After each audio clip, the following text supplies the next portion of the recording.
A wizard is never late, nor is he early. He arrives precisely when he means to.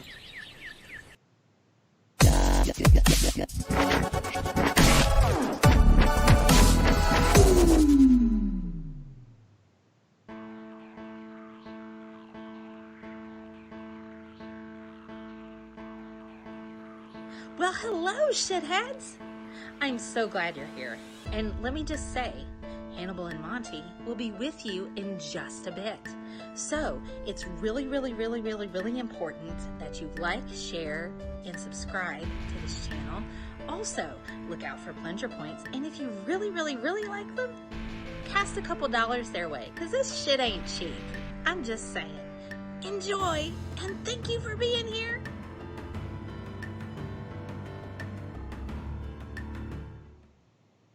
Yo, yeah. Yeah. Do you understand?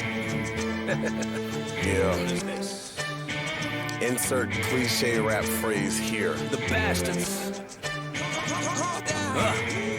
Yeah, look. Yeah. Soon as we walk into the room, it gets. When we take it to the west, it gets.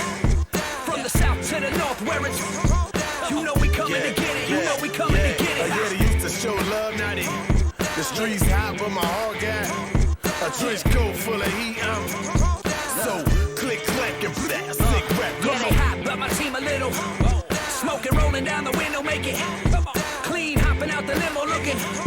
We'll never be overrated. Believe it, we are the greatest. You lying, writing, and denying. Think you squad hype, you think you nice, but we roll the dice and hit 7 weeks. It's time to cash out and keep putting the raps out, yeah. Okay, yeah, this is the chorus.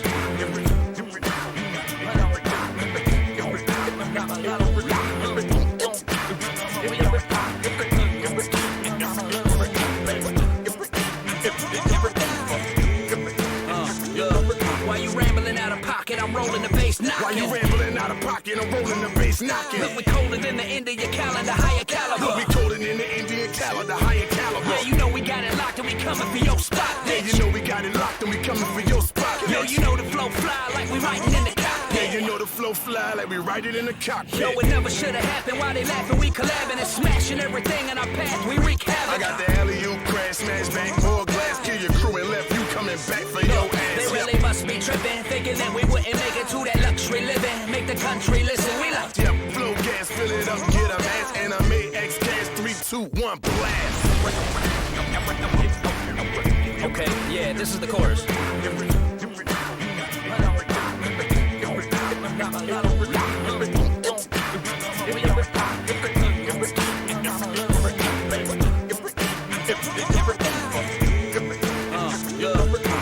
Killer with the pen, want mine before I jack it. Bastard, I melt tracks with hot acid. Rhyme pattern, mind scatters, grab Adderall. Rappers on top of well, we gonna smash Give y'all. a fuck about your innocence when I'm rolling with menaces. I hop on the internet just as soon as I finish this. Got a message from your fan, she said I'm a smiley face, wink, hitting a reply back. Okay, yeah, this is the chorus.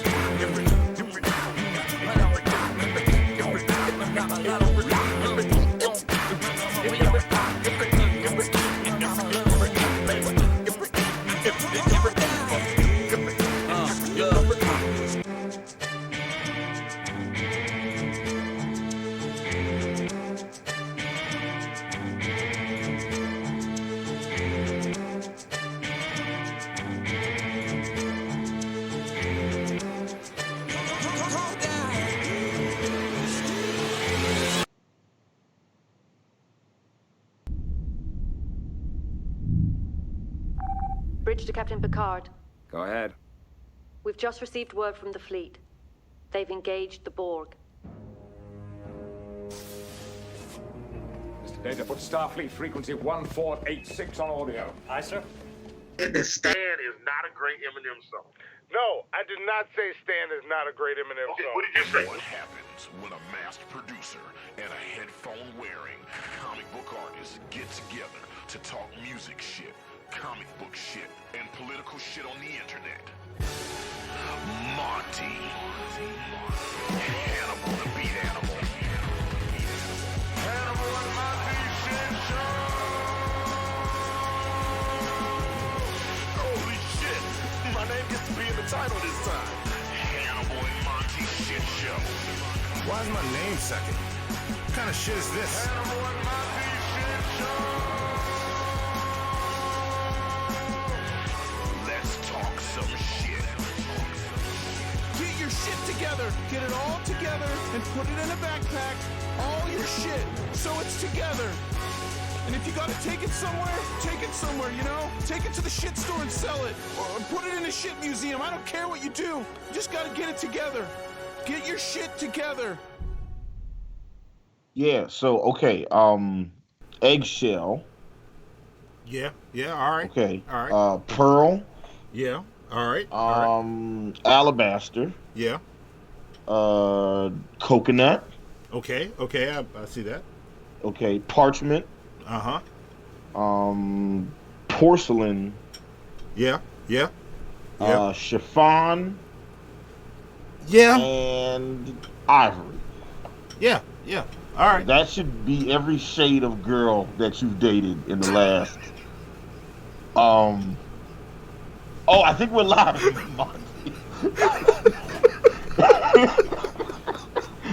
Wait, are we live right now? We are live. We are.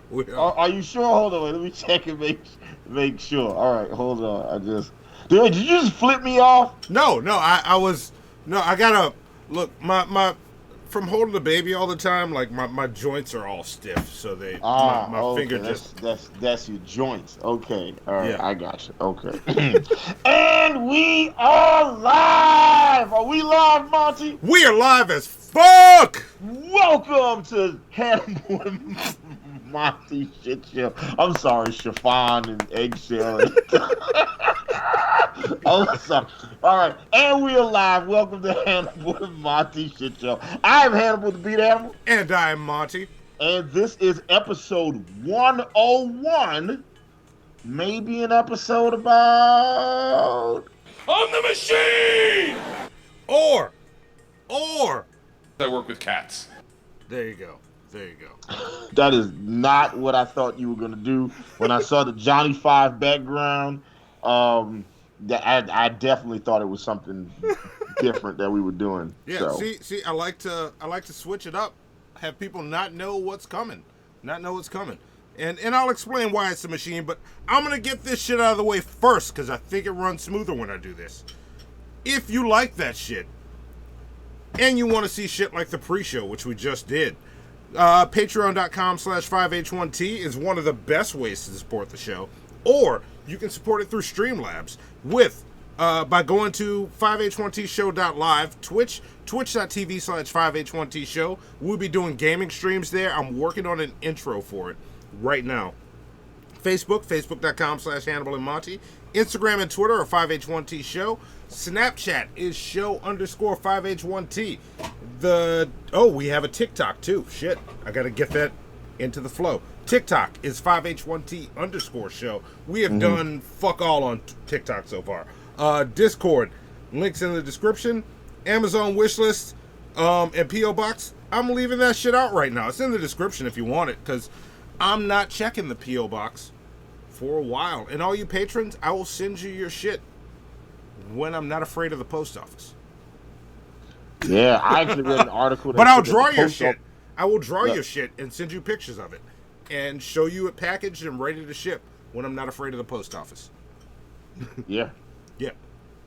So that being said, we have a guest. We do. Why don't we introduce our guest? This is not just a guest. This isn't just any guest. This could very well be the guest. Okay. Oh wait. Like you're saying this guest could win Guest of the Year? I'm saying in 2020. if this guest wanted to be guest of the year, he very well could make that happen. Okay. So, ladies and gentlemen, to all the shitheads in the chat, give it up for our guest this evening. Give it up for Antonovich, who is in the building right now. Beep, beep, beep, beep. Oh, come on, verify who you are. Fuck yeah. Fuck yeah. Finally, I'm on the show. Finally, you motherfuckers get to see what this Russian cunt looks like.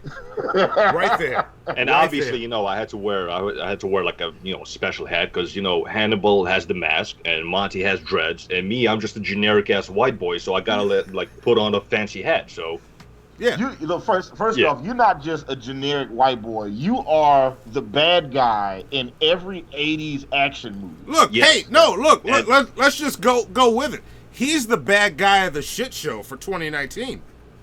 He's the bad guy of the shit show. What would make him the bad guy of the shit show, Monty? Why would you say such a thing? He's the one. This is the Russian that colluded with American Nightmare, right here, to give him the plunger points. See, there you go. I mean, look, I did that. Okay, I can explain that. Okay, I did that. Once and for all, we can go ahead. All right, Antonovich, the floor is yours. Okay. I did that because, as some of y'all know, I'm a truck driver. Yeah. I drive for a living. Now, I sometimes get pulled over by state troopers, by cops, just for inspections and shit. So, I figured that if I give one of them all of my points, that it will minimize my chance of getting pulled over. And it's totally not a bribe because there's no actual money involved because, as you guys explained, shit points and just, you know, arbitrary bullshit. So, you know, it's not a bribe. Not a bribe. See, there you go. Listen. As someone else who spends the vast majority of his life on the road driving, I understand the logic in that. There's something there. All right. Hannibal. Next time you get pulled over, you should look at the cop and go, "Bro, you want some plunger points? I'll give you as many as you want." Man, look, listen. Whenever I get pulled over by the cops, I turn into the happiest slave. I'll be like, "Yes, sir, thank you, sir." Get my hat, do a little dance. I'll be like, "Man, you ain't finna shoot my ass today." Put both my arms out the window. I'm like, you know, I treat every cop I see like a pit bull walking down the street with no leash on. Like, I'm like, oh shit.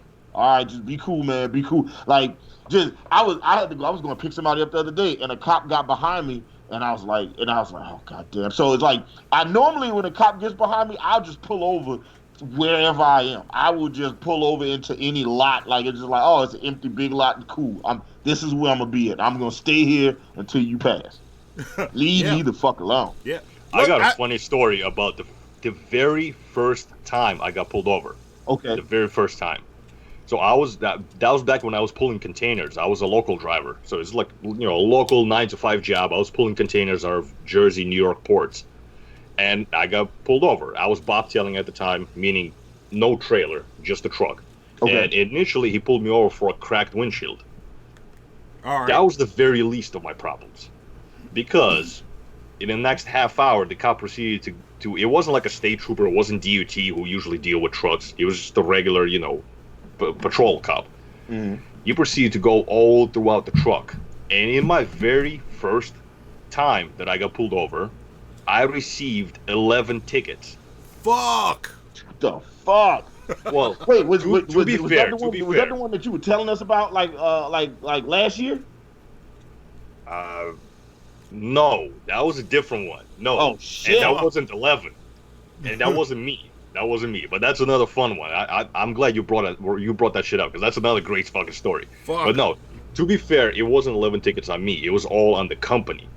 But still, 11 fucking tickets. Fuck.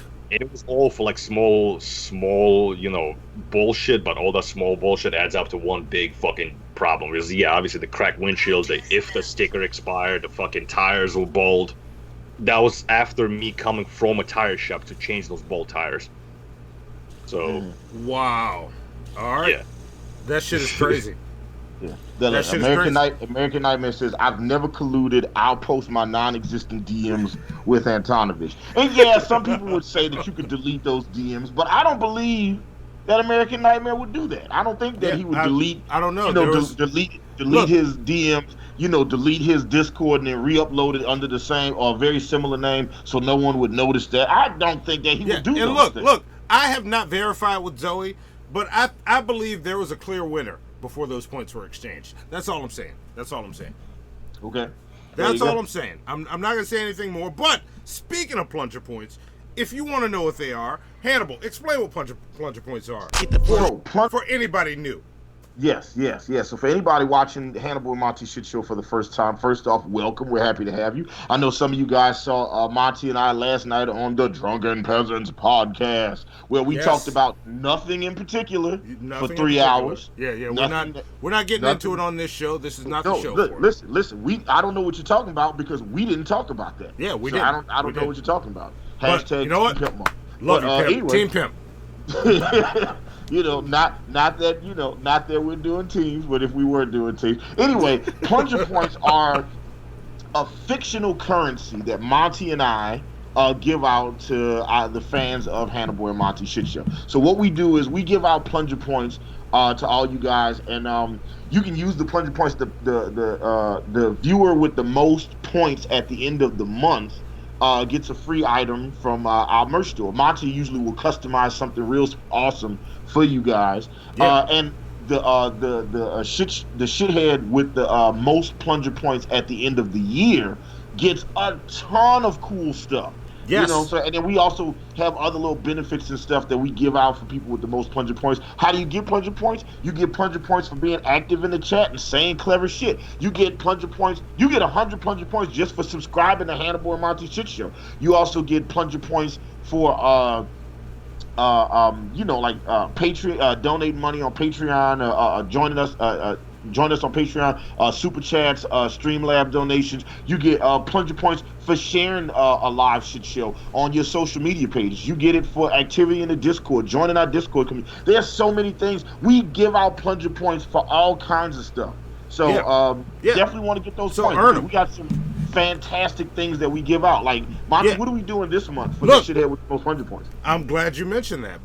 I still need to give out the award for last month's shithead of the year or shithead of the month with the most plunger points, and that would be the Outcast art that I did. And the winner last month was none other than Antonovich. He gets a shirt. He gets an Outcast shirt. What do you think of that, Antonovich? I'll pass. Hard pass. He does not respect your art, nigga. Well, no, I do. I don't respect Outcast. Yes, there's a difference. There's a conversation there. Discussion for a different time that needs to be had, but we're not going to do it right now. No, we're not going to do it right now. We got a show to do. We got a show to do. We're not getting in those woods yet. But Antonovich, since you don't want the Outcast shirt, I will let you give it to any shithead you want in the chat as the show goes on. Okay. How about that? I think I got a better idea. What's that? All right, I got a better idea. How about we do like a poll on Patreon for all the shitheads? Okay. And they will vote for the top 5 shitheads besides me. I'm not going to be on the poll. Who gets the shirt? Okay. All right. I will put that poll up, and that's who gets the shirt. We'll let the patrons vote. On who gets the shirt.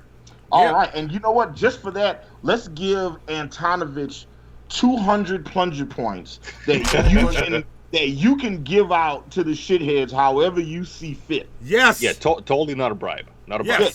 Yes, totally not. You get to pass them out during the show. Yeah, like, look, this is not a bribe. Now, unless you're gonna be hauling some PlayStation 4 soon, then yeah, it's totally a bribe. But otherwise, I'm just like, well, do you make your way out to California, and are you allowed to haul weed? That's a question for off the air, though. That's not for right now. No, Cali specifically, I don't know if I'm even allowed in Cali because Are you legally allowed to say why, or is that going to incriminate you? Yes, all right? because it's Do we only need to Cali. call Daniel Silver the gold standard? Someone who's a regular fan of the shit show, Monty. Someone that had a show, a legal. Anyway, I'm sorry, Antonovich, you were saying. I'm sorry. Because Cali is the only fucking state that has like EPA at some weigh stations, and they actually check the emissions in the truck. And because I have an older truck, and because I straight piped my truck, so it's fucking loud and probably doesn't pass Cali emissions. So, fuck Cali. I don't go there.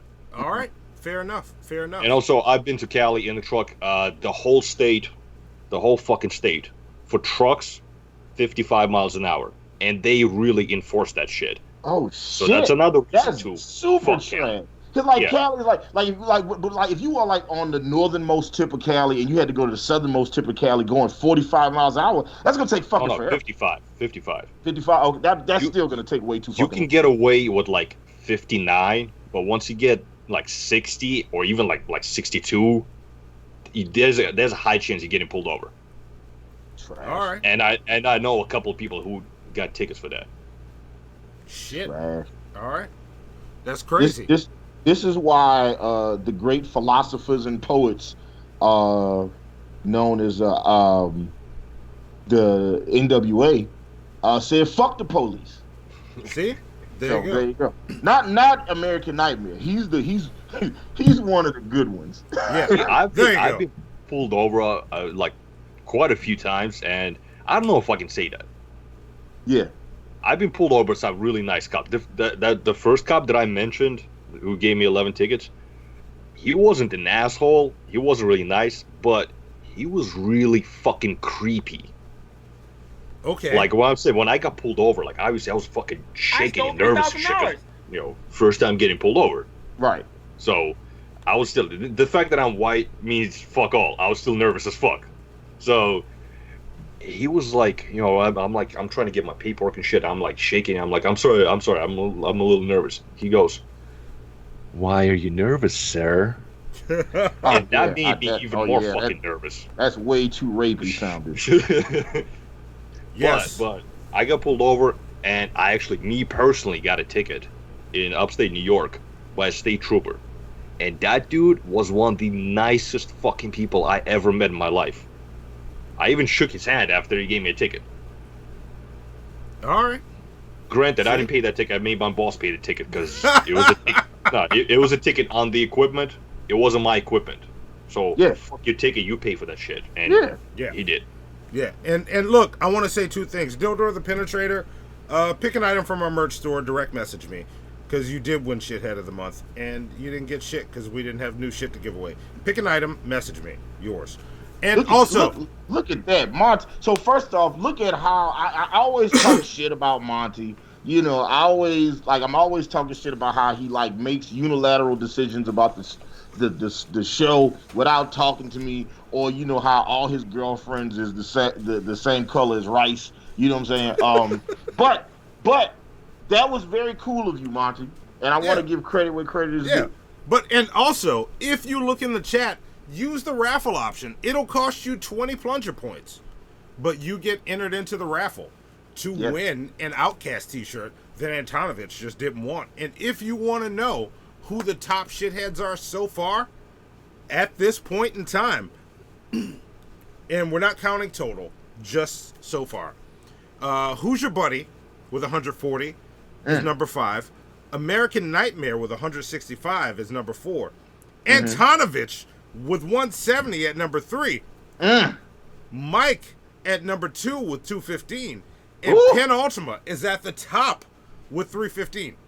Yes. Look. Last episode, I floated a challenge out there, thinking that it would take a couple of weeks, at least a week, for people to figure it out. And Penultima figured that shit out in seconds. Like, I literally finished talking, and then in seconds he got in the chat and was like, "Here's my answer." I was like, "Motherfucker!" Look, listen. I give credit where credit is due. Yeah. So good job, Penultima. And look, right. Once again, you got Penultima, Mike, American Nightmare sitting right at the top of the food chain. Yeah. So there you go. There you go. Yeah. So I guess for the poll, you got to remove me and whoever's in 6th place. yeah. Takes So the number 5 spot. So yeah. These are the people in the poll. Like, there's 4 names when we remove Antonovich. Penultimate Mike, American Nightmare. Actually, Who's there's Your 3 Buddy? names. American Nightmare's already getting an Outcast shirt. He's shithead of the year. So there's 3 names. Right. So penultimate Mike and Who's Your Buddy? Yeah. So we got to those see 3. who's got the 6 and 7. I would guess Gildor is probably in that list. And Joe's gonna tell me who's right after Who's Your Buddy. Those will be the 4. I'm guessing Dildo and Lord Jamarcus. Let's see. Zoe's checking right now. Zoe, god damn, Zoe, it looks like you're looking at a website. Those are your notes? Shit. Okay. First, leave Zoe alone, Monty. All right. I'm just saying. Who is it? Zoe's doing an impeccable it's job. Dildor the Penetrator. So called it. Yeah, those are your votes. Penultima, Mike, Who's Your Buddy, or Dildor the Penetrator. I'm putting that up on Patreon. And you know what? I'm going to go a step further. I'm just going to make it a poll on our YouTube channel for everybody. There you go.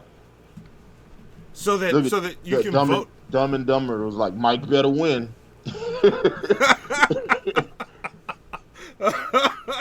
Yes. And if you want to buy that Outcast shirt, if you don't win it, it's in our merch store. It's only $25. So. And look, check this out, guys. We got 34 likes and 50 people watching right now. Let's get the amount of likes matching the amount of people watching the show. So if you haven't already, go ahead and consensually massage the like button. And look, I was talking to the like button earlier, and that motherfucker feeling frisky as shit today. She's like, look, this coronavirus lockdown got me climbing the walls like Spider-Man, okay? I need somebody to flick this button. I was like, oh, that's dirty, girl. There you go. So go ahead and consensually massage that like button. Yeah. The like button's down for it. Pound the like button. There you go. Rape it. There you go. You can pound it out if you want to. I mean, you know what I'm saying? You got to figure it out. Yeah. Also, Tommy Tim on Fire is in the chat. I don't see you in the chat as often, Tiny Tim on Fire. So good to see you. Hypothesis with us, Dumb and Dumber. It's good that everybody's getting notifications. Amelia's hanging out with us. Kilo's hanging out with us. Dim Tavis is hanging out with us. Dot Executables is hanging out with us. Yato Guy, Eric Master is hanging out with us. We got us a nice little crew today. I like this. Emily the Neighbor, Grim is hanging out with us. Yeah, Quick Sticks Productions hanging out with us. Mistaken Reaper, Gangrene in the building, hanging out with us. Why are you gonna take my cheeks, Bob Newman? What's up with that? Like, yeah, we are fucking. My cheeks don't want to be taken. But we'll get to Streamlabs and Nickel Chat soon. But yeah, actually, why don't we go through the Streamlabs and Nickel Chats first before we go to the next thing? Gotcha. Okay, pulling it up now. Let's see what we got. I didn't hear the Nickelback sound. It played. You didn't hear it? I didn't hear it. Okay, I was. You know what it was? I was talking. I probably just talked over. Well, I didn't hear it either. Oh, all right. Maybe we're not hearing it on our end. Maybe that's what it is. Bob Neiman sent some money. He says, Monty messing with Joe. Monty messing with Joe, I am going to take your cheeks. Why do you want to take my cheeks, man? Like, that's what I was saying before. Listen. Like, you know, them milkshakes bring all the boys to the yard, Monty. is what I've heard. So, that's what Mag Truth said. But I don't believe that, okay? I've always defended you against Mag Truth. Like, so honestly, you know, just to be fair. Also, Hypothesis says, hope this is enough incentive to get on the poll. I don't care about the shirt, just doing it for the clout. And listen, Hypothesis, I ain't mad at that shit. I ain't mad at that shit at all. Also, I don't see him in the chat nowhere, but shout out to Thrift Store Dan. Also, shout out to Reese. I don't know where Reese went. You know what I'm saying? He kind of disappeared. But if anybody sees Reese, talks to Reese, tell him we said what's happening. Yeah. And say it right. Like, don't fuck it up. Yeah. Bob Eastman also said, like Dave Chappelle said, you'll be the next black man in the dress when I'm done with you. Damn! Monty got some. Damn. There it is. There's Nickelback. There's the sweet, salty sounds of Chad Kroger. See, I'm glad I'm sheltered in place right now. See? Yeah. Safe. I'm Listen, safe. Chad Kroger is the second best rock star when it comes to fucking your mama. Okay, Chad Kroeger is second. First is very obviously Adam Levine from Maroon 5. Oh, of course. Yeah. Is there any question? Yeah, So, none whatsoever. So yeah, with that, let's wait. Give 100 points to Dumb and Dumber. He says Nickelback's the best band because its lead singer is a Chad. and did we get any Streamlabs? Because I read thought them one all. came. All right, you read them all. All right. I read them. All right. Well, let's talk about what's coming up next. All right, what's up next? Trying to make it clap, cause we up next. All right. So on Friday, April 10th, we got Grampy Lobster coming on the show for a very special shit show. What's special about Friday's show, Monty? It's just special, Hannibal. You will love it. See, whenever Monty says shit like that, y'all, okay, that means that he's playing something that I'm gonna fucking hate. That's what that means. No, you're gonna love this. You're gonna love this. That makes the best show. Yeah. Like, it's gonna be great. You, me, and Grampy Lobster, we are gonna have a magical time on the next show. That's the best way to describe it. Magical. It maybe even whimsical. Possibly. Okay, so you started describing magic and whimsy. I don't know how I feel about that. Possibly wonderful. Yeah. I don't know. I'm working on it. There are many more adjectives I can use for the next show. Your hands got very expressive right now, and I don't like it. It's gonna be fine. This isn't a torture episode. Trust me. When have I ever steered you wrong, Hannibal?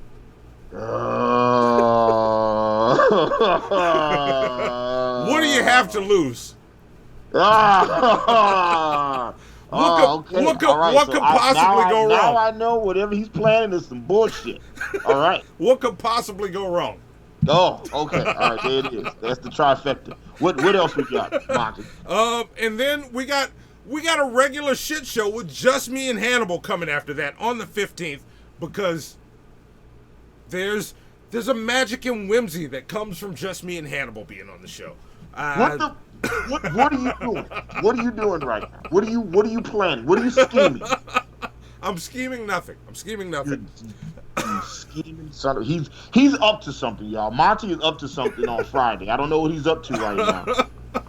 It's all right. Just and the show notes are blocked, so I can't read what he's working on. It just says April 10th, Grampy Lobster surprise. I thought I had to share it with you. Why is surprise italicized? Zoe, share those show notes with Hannibal. Wait, what was that? What are you whispering? Nothing. Share those show notes with Hannibal. Then my white baby mama Missy Ann is in the chat. What's going on, Missy? How's your boys doing? Is everybody okay? Yes. Are y'all surviving? Yes. Want to make sure everybody's good. Yeah. Look, Skeptical Jesus said he's suspicious as well, and he's the son of God. Why are y'all suspicious? Nothing to be suspicious about. It's going to be a very special show. Then on the 22nd, we got Tommy from the Bronx and Ryan Palmer joining us. That should be a fun show. Finally. Yes. Finally, we got Tommy from the Bronx on the show. We've been trying to get Tommy from the Bronx on the show for a while. He had a death in the family, and we weren't able to get him on for a long time, and now we finally got him on the show. Oh, we got Red Eye in the chat, too? Oh, we got us a nice little... Look at that. When you got Antonovich, when you got, the uncrowned king of the shitheads hanging out with you, you see the crowd that it brings in? Right. Yes. I bring all the milk... Wait, yeah. how's the song? Fuck, I fucked up. See? I bring all the milkshake... No, I bring... Fuck. You can do this, Antonovich. You can do this. My milkshake brings all the boys to the yard. There you go. There you go. See? Like Danny Lisner says, Hannibal's down for a surprise. I'm not. I really ain't. I don't want to do it. But it's not really a surprise. It's just a special shit show. Because Grampy Lobster's never been on the show, Hannibal. Have you ever had Grampy Lobster on the show? You See? Well, think of it this way. If you do end up getting tortured on that show, it will be great for us. So how much? Think of it this way: how much of a whore are you? Because you're doing it for the people, right? That's what the show is about. So if it does end up being a torture show for you, it's going to work great for us. Yeah, but so it's not. It's just everybody wins. It's just a very Except you. special shit show. We got Grampy Lobster joining us. It's going to be fun. It's going to be fun. That's Friday. Get ready for it. It's going to be great. It's going to be great. Yeah. So, and then on the 24th, we're doing our ultimate comic book movie list episode, and we're doing non-Marvel DC movies because there's a Bloodshot movie. Yes, and I don't know who requested this. Who was like, man, we need a Bloodshot movie, and like, let's see if we can grab one of the guys from the Marvel MCU universe. He said, but who can we grab? Should we grab Chris Pratt? He said, no, he's all filming Guardians. He said, what about Chris Evans? No, he's not doing it no more. What about Chadwick Boseman? He said, no, white people don't really like him that much. I said, okay, well, who can we get? That's a little ethnically diverse, you know what I'm saying, but not quite. He's just the right amount of dangerous for white people to like, but then he's a little bit like, so let's get the nigga who plays the tree. And then there we go. Vin Diesel. There we go. I read Alan Reyes with the nickel chat. It says, I'm erect. This is all caps. You gotta read it like that so you know. I'm erect. There you go. But yeah, we're doing on April the 24th. Monty and I will be adding to the Ultimate Comic Book Movie list, and we will be reviewing 5 non-Marvel Disney movies. So since they just released Vin Diesel's Bloodshot, which was supposed to come out in theaters, but because of the coronavirus, now it's on like YouTube and Amazon Prime and Hulu and all that shit. Yeah. We'll also be reviewing some other non-Marvel DC comic properties. So we'll be talking about the 2 Judge Dredd movies, the Sylvester Stallone and the was it Carl Urban? Keith Urban. I can't remember. I don't remember. I've never seen them. And one of the Urbans. And we'll be talking about the 2 Kingsman movies. Yeah. So yeah, which will be good because I've only seen one Judge Dredd. I've seen both Judge Dredds. I've only seen one Kingsman, and I'm curious about Bloodshot. Not excited. Yeah. Oh, same here. Keith Urban. Yeah. Oh, he says, American Nightmare says Keith Urban is a country singer. Thank you, American Nightmare, for correcting me. Give American Nightmare some plunger points. There you go. Take your plunger points. And also, suck up to Antonovich, y'all. He's got 200 plunger points to give y'all.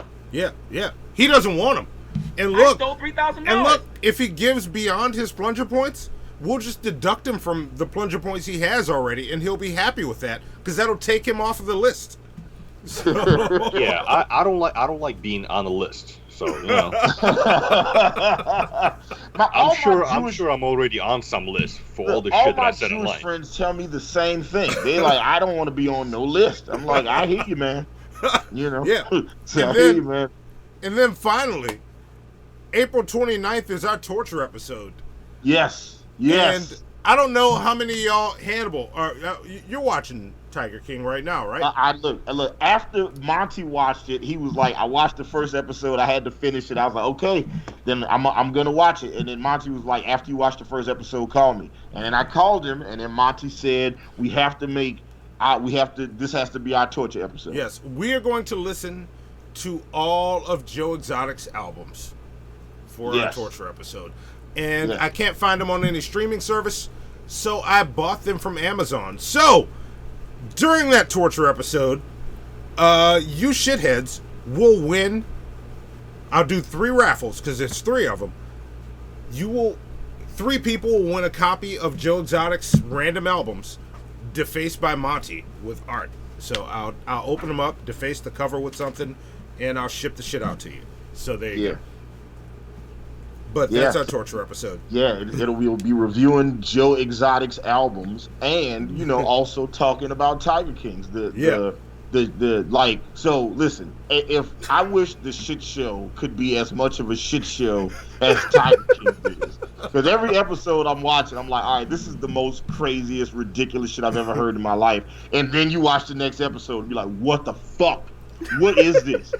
how is this real life? So I just, Shayla and I got a couple episodes to go. So I want to run through this show so me and Shayla go watch Tiger King.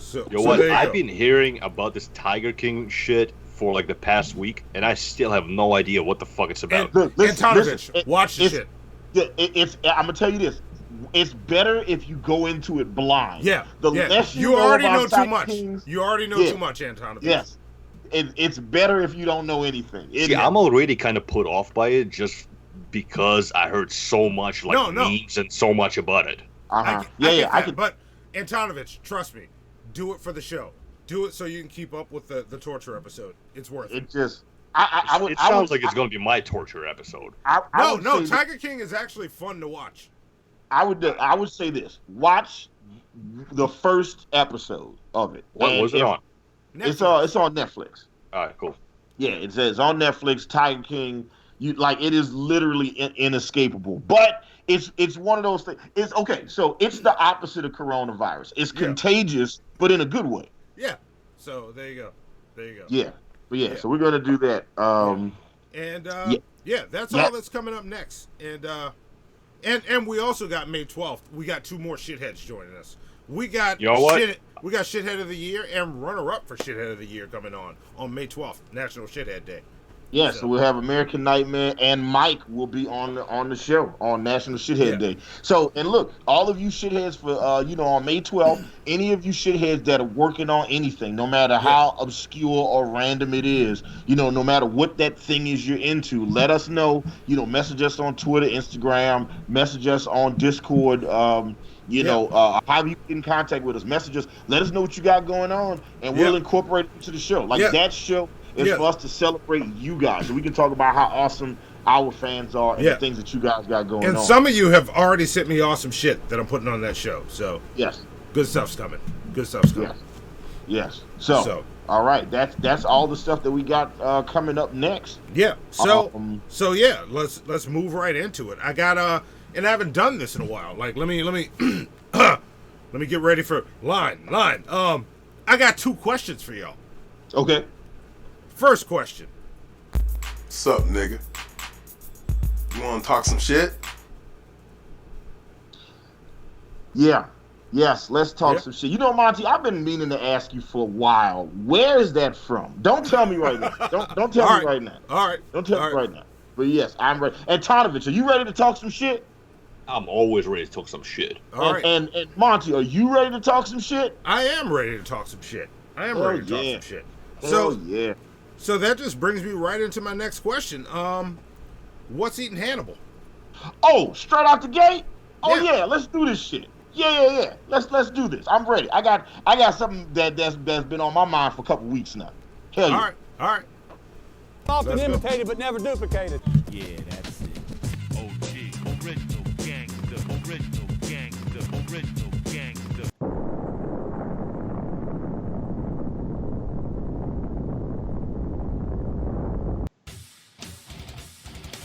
Women drivers, people who talk during the movie, customers who cannot make up their mind while ordering food.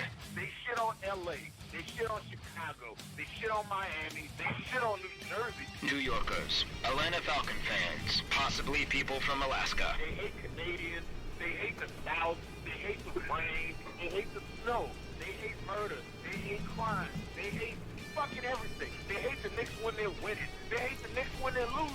Indecisive morons, blithering idiots, humans. These people have formed a burning question. What is grinding Hannibal's gears?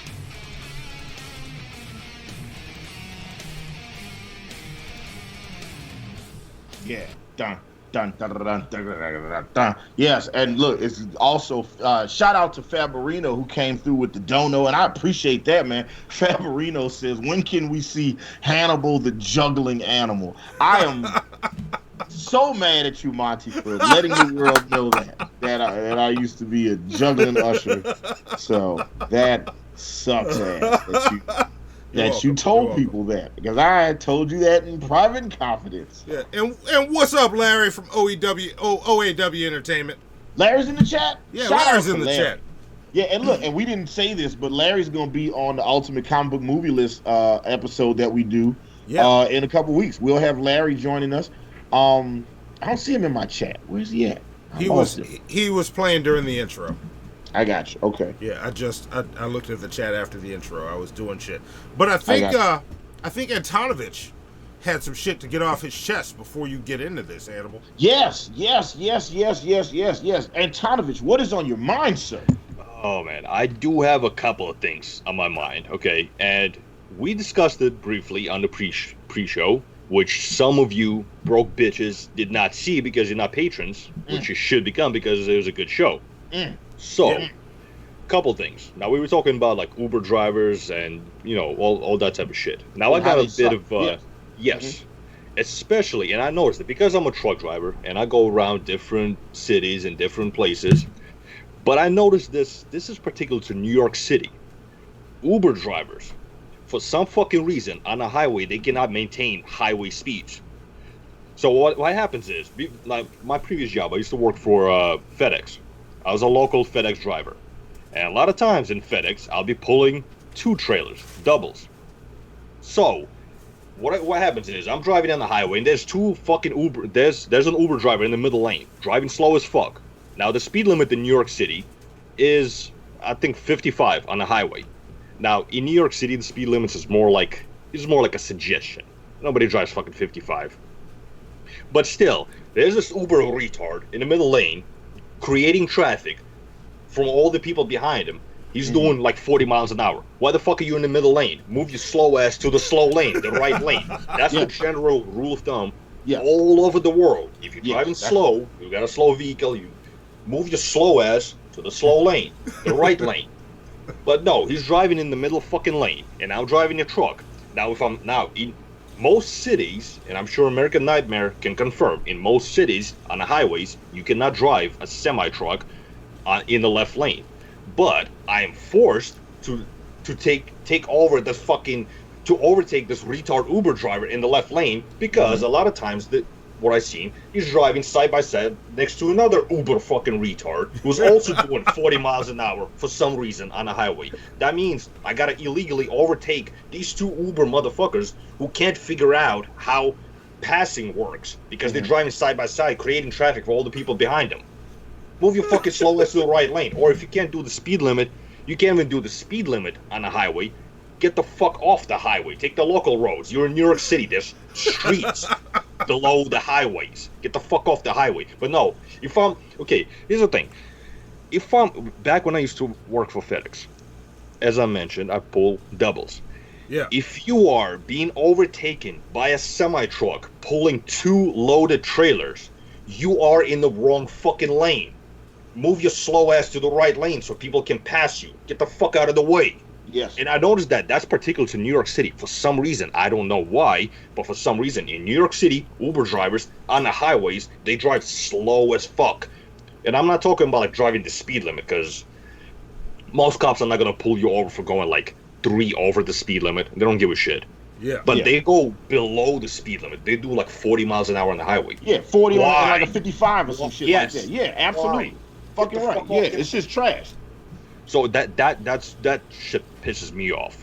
That's one thing. So, woosah. I got that. I feel the energy. Everybody's so angry. Let the evil and let the hate flow from you. Okay, this is what this segment is for. And you know what? Here's the thing. My truck is not governed, meaning I don't have a speed limiter set on my truck, so I can drive. I can do 80 miles an hour. I don't. I keep it 67. That's my speed limit. But still, if there's a motherfucker, around New York City, the speed limits are kind of slow. But once you go out to like Ohio, Kentucky, or whatever, the speed limits are like 70, 75. Still, I don't do that. I drive 67. But if you can't even manage like 60 miles an hour on an open highway with nobody around you, I notice that a lot. Like they'll be driving in the left lane. Why the fuck are you there? Move your slow ass to the slow lane and speed up. I fucking hate that shit. Like when I gotta pick people up from the airport, like especially when like a bunch of flights land in Hartsfield Jackson. So I don't know if you guys know this, but Hartsfield Jackson International, the major airport in Atlanta, Georgia, is the busiest airport on the planet. There's more traffic that goes in and out of that location than any other airport on the planet. More than LaGuardia, more than JFK, more than LAX, more than George Bush, more than O'Hare, more than Dulles, like more than any other airport on the planet. Hartsfield-Jackson has the most traffic, the most planes that come in and out of that airport. And it's like, there's certain times where you'll have like 10 or 15,000 people all land at the same time, and they all need Ubers. And in that instant, when you have 300, 400, 500 Uber drivers all trying to get to the airport to pick up passengers at the same time, it becomes a fucking dogfight. Like, motherfuckers is like one person is in a lane that's merging over to the left. Nobody's gonna let him in. People are like hitting each other's cars and shit. I tell people all the time, the most dangerous places to drive is a black gas station parking lot and the airport whenever a bunch of Uber drivers is there. Like Uber and Lyft drivers, let me tell y'all something. If you ever get an Uber driver and their rating is a perfect, Uber or Lyft driver, and their rating is a perfect 5.0, right? You should cancel that ride. Because that motherfucker just started and is trash. That motherfucker is going to kill you. Just letting y'all know. Don't trust the perfect 5-star rating. That shit is trash. You know, 4.9, 9.7, stuff like that. Yeah, go for that. 9.6. But like, you get that motherfucker that's just like, oh yeah, he's got like 3 rides that he's done. He got a perfect 5.0. Say, don't do that motherfucker. That motherfucker gonna kill you. All right? That motherfucker don't know where to go. Don't know how to get there. You know what I'm saying? It's like, oh yeah, I was doing this part-time. Need to make some extra money so I can buy books for college. Just shut up. Okay? He's making Atlanta terrible. That's trash. Okay. All right. Can I get to my my venom now? Yeah, let's get into, let's find out what's eating Hannibal now. You know what though? I do love these segments where we have like what's eating Monty. I love what's eating Antonovich. You know what I'm saying? But we got to get into what's pissing me off. Zoe, hit me with my transition. Let's go ahead and get me there. Here it comes. All right. There we go. We got Zoe back. All right. Here we go.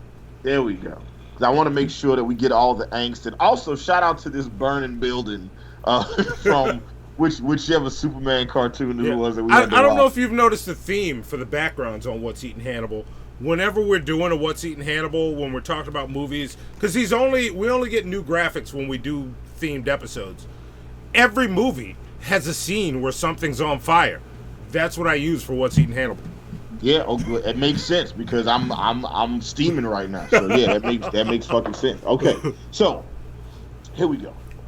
As the coronavirus sweeps across the globe, a lot of people have looked to their local leaders and elected officials for guidance and wisdom.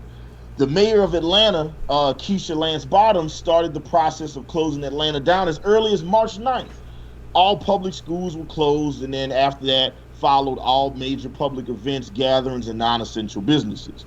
Meanwhile, Governor Brian Kemp waited until April 1st, last Wednesday, to issue a statewide shelter-in-place order. So you guys might be wondering the same thing I was wondering. Why the fuck did it take that long to issue the shelter-in-place order? Well, Governor Brian Kemp, the highest elected official in the great state of Georgia, where Hannibal the beat animal lives, said he had just learned some new information. Governor Brian Kemp said last week that he was finding out that this virus is now transmitting before people see signs. Those individuals could have been infecting people before they ever felt bad, but we didn't know that until 24 hours ago. Nigga, what? What the fuck? Like, how are you just finding out now that patients can have the coronavirus and spread it without, like, how will you just find that out now? I've known this for months now, and I'm not a doctor. I'm a beat animal. Okay? I've known this, and so is Monty, so is Antonovich, so is Monty's girlfriend Tish, our lovely producer Zoe, my girlfriend Shayla, E. Green, Ace Wonder, Pimp Monk, Ben Pie, and a partridge in a peach tree. And so many other people knew this shit. But the governor of a state with the busiest airport on the planet and the place with the most Waffle Houses, undercover gay guys, and strip clubs per capita than any other state in the nation did not know this information until last Wednesday? Let me reiterate this foolishness. Brian Kemp, the governor of Georgia, admitted last Wednesday that he had only just learned that asymptomatic individuals can still spread the coronavirus, even though health experts had warned him this as early as January. Okay, let me listen to me well. Okay, Brian Kemp might not be a doctor. Brian Kemp might not be a scientist, but there is one thing Brian Kemp absolutely is. You dumbass. Yes. I want to look one more time. I love the producer's order. Play it one more time. You dumbass. That's right. Brian Kemp is a Governor Brian Kemp of Georgia is a dumbass. You want to know why Brian Kemp waited so long to issue a shelter in place for the state of Georgia? When he was in all those meetings, a part of all those conference calls with all those other governors and medical officials and doctors and scientists, and they kept telling him that asymptomatic people can spread the virus. Asymptomatic people can spread the virus. Asymptomatic people can spread the virus. Brian Kemp just nodded along and never once asked, hey, y'all, what do asymptomatic mean? Okay?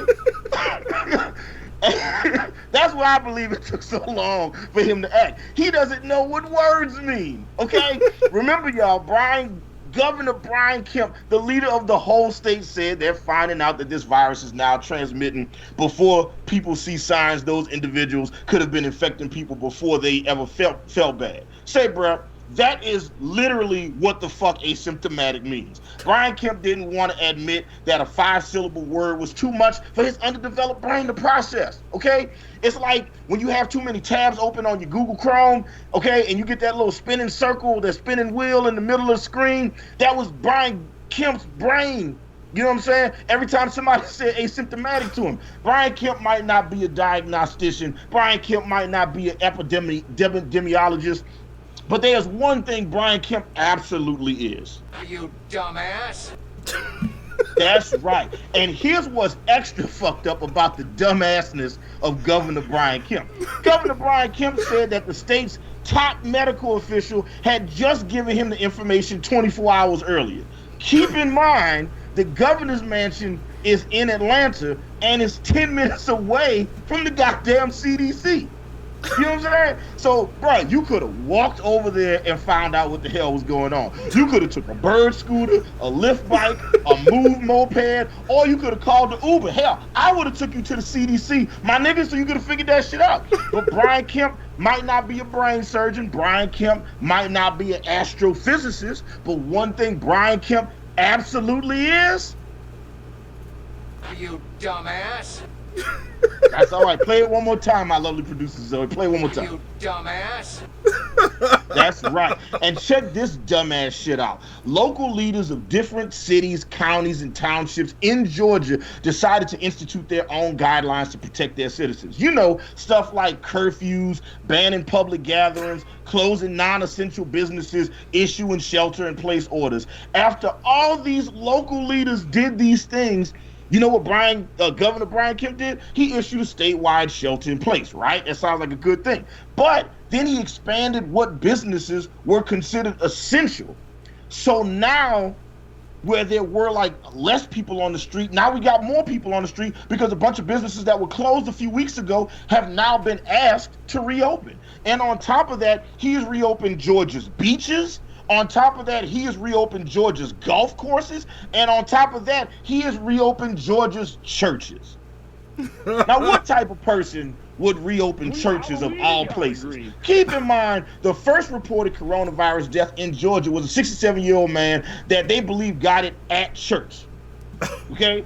And Dougherty County, where the most coronavirus-related deaths have occurred, local officials believe it spread because of people attending a funeral. Why in the fuck would you reopen churches? A place where people will put their hands in communal holy water, where people are encouraged to touch and hug each other, pass around contaminated collection plates, and eat crackers and grape juice from a COVID-19 breeding ground? Come on, man.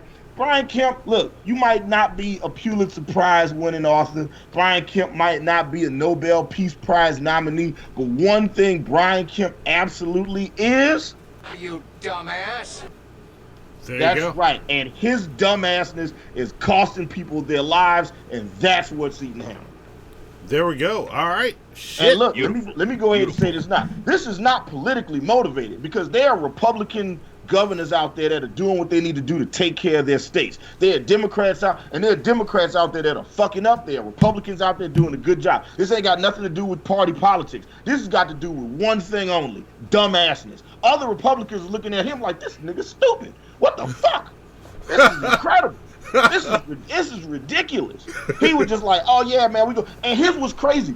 After he instituted his shelter-in-place order, like any rules that these counties and townships had, if what they had in place went against what he had at the state level, then it negated everything. So if there was a curfew in place in Fulton County, now there is no curfew in place. And here's what's crazy: the day after Brian Kemp said that the beaches would reopen, you know, the one of the counties that has a beach, that motherfucker was packed the very next day.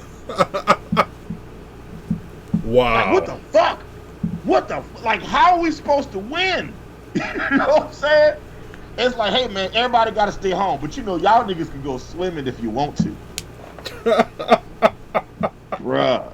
Wow. It is insane. It is ridiculous. All right. And I know everybody watching the show is from different places. Some of you guys are from different countries. Red Eye is from Australia. I know we got a lot of people here from a lot of different places. So I know everybody's mayors and governors and local leaders are doing different things.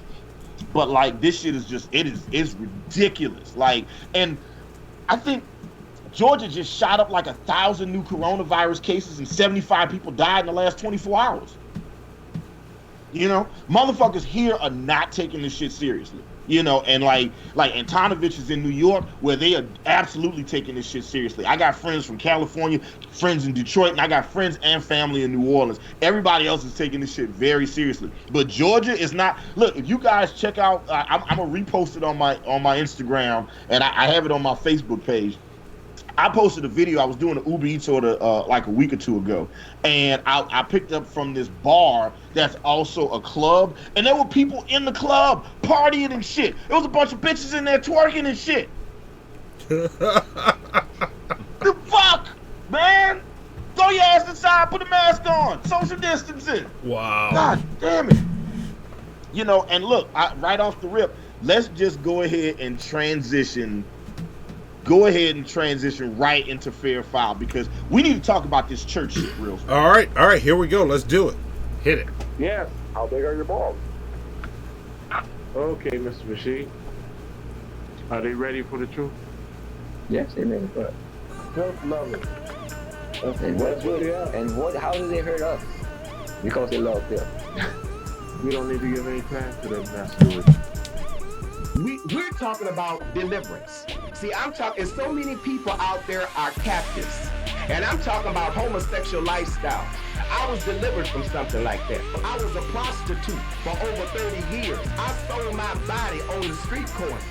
See, I can talk about that sin. Hallelujah, because see, I was wrapped up, tied up, tangled up. And I loved it when I was doing it. Hallelujah, God came and purged me.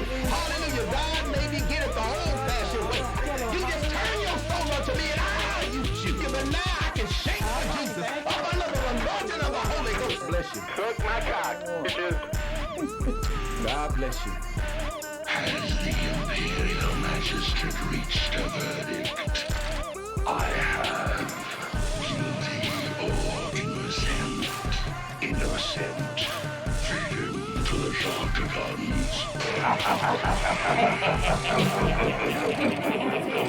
When I'm leaving you for. Yes. Fair or motherfucking foul. So if this is your first time watching Hannibal and Monty Shit Show, first off, welcome. We're happy to have you. We are joined by the uncrowned king of the shitheads, Antonovich himself is hanging out with us today. Absolutely.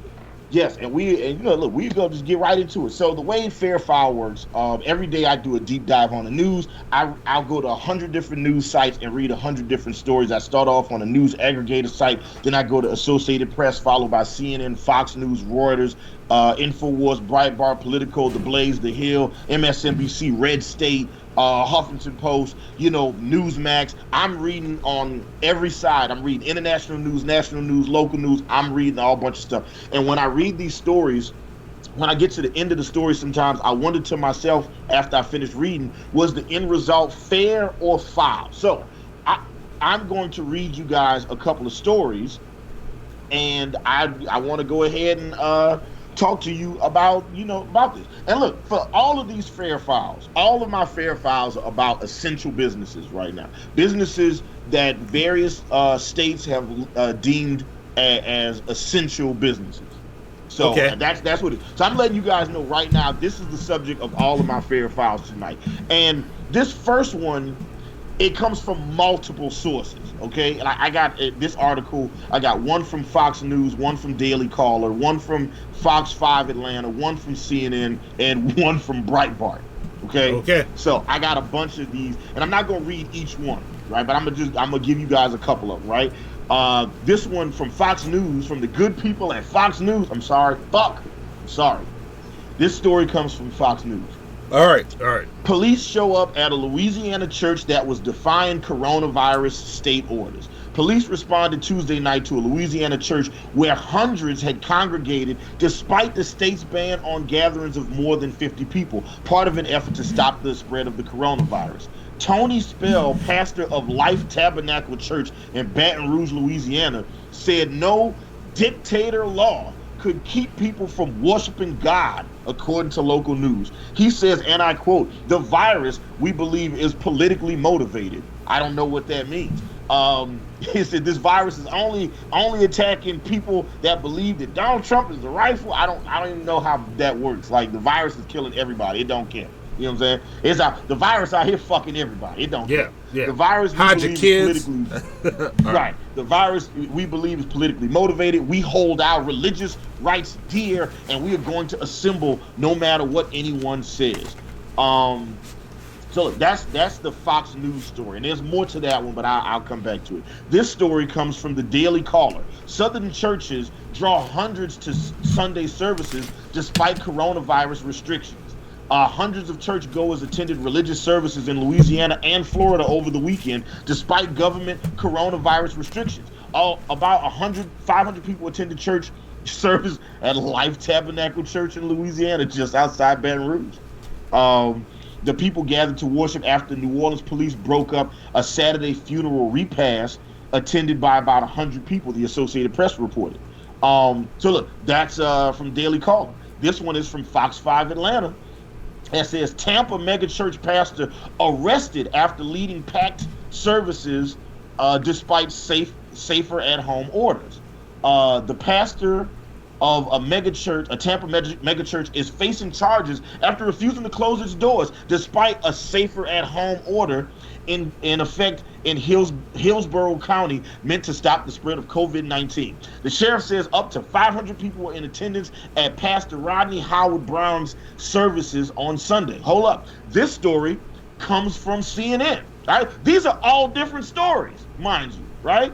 A large and influential Russian language church near Sacramento, California, is denying it is the center of a novel coronavirus outbreak. In an interview with the Sacramento television station Thursday, Sacramento County Department of Health Services Director Peter Bielenson, I fucked his name up. It is what it is. Confirmed that at least 70 people at the Bethany Slavic Missionary Church were infected with COVID-19.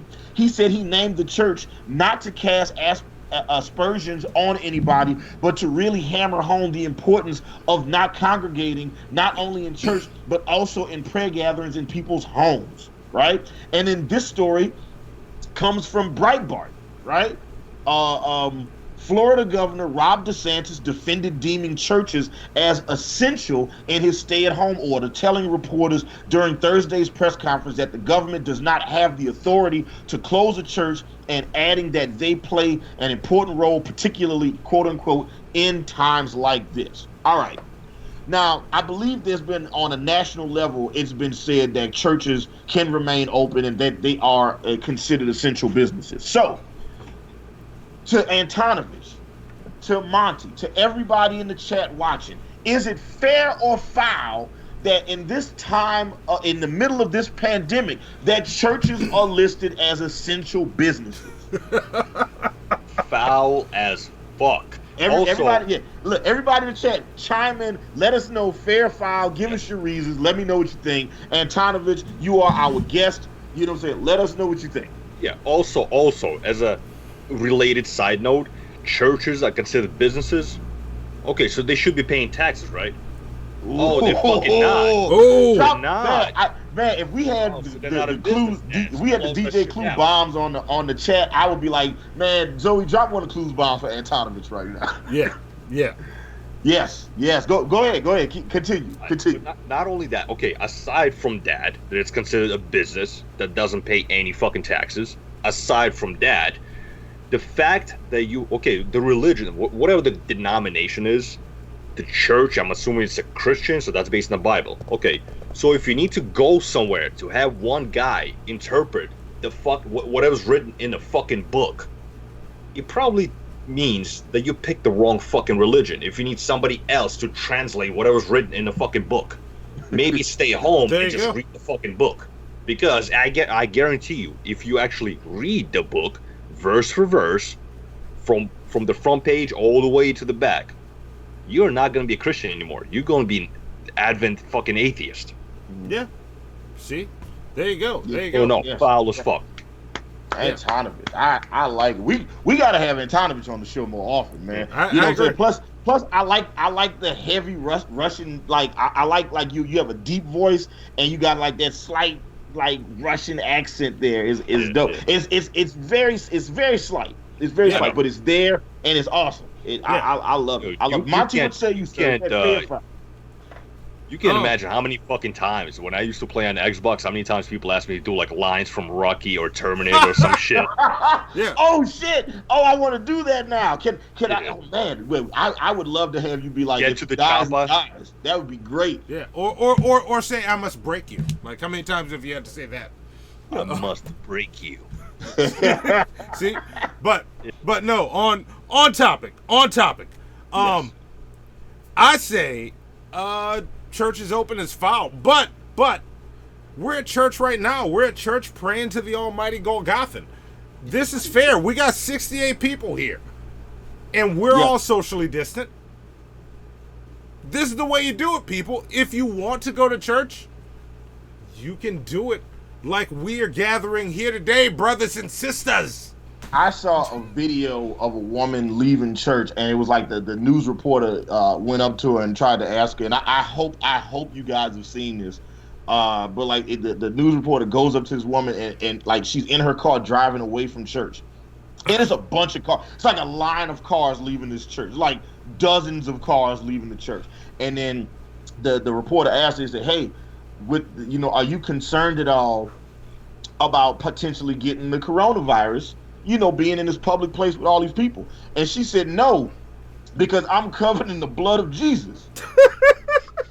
Did Jesus have coronavirus? So first off, bitch, them's is wine stains. Chill out. All right, that is not that's Cabernet. It's not Jesus' blood. All right. Everybody knows Jesus was a Chianti. He had Chianti blood. That wasn't Merlot. So there you go. Anyway, let's take it to the chat. Yeah, let's see what the I want to. Since I have my 200 points, I want to give 50 to E Green because he makes a good point. He said, foul, of course. If they feel it's fair, then all donations collected should go to charities other than their own or to the community that they support. Yes. All right. Yes. E Green's getting 50 plunger points. Yes. That is awesome. Yep. Yeah. He's right. All right. Here we go. Let's see. Let's take it to the chat.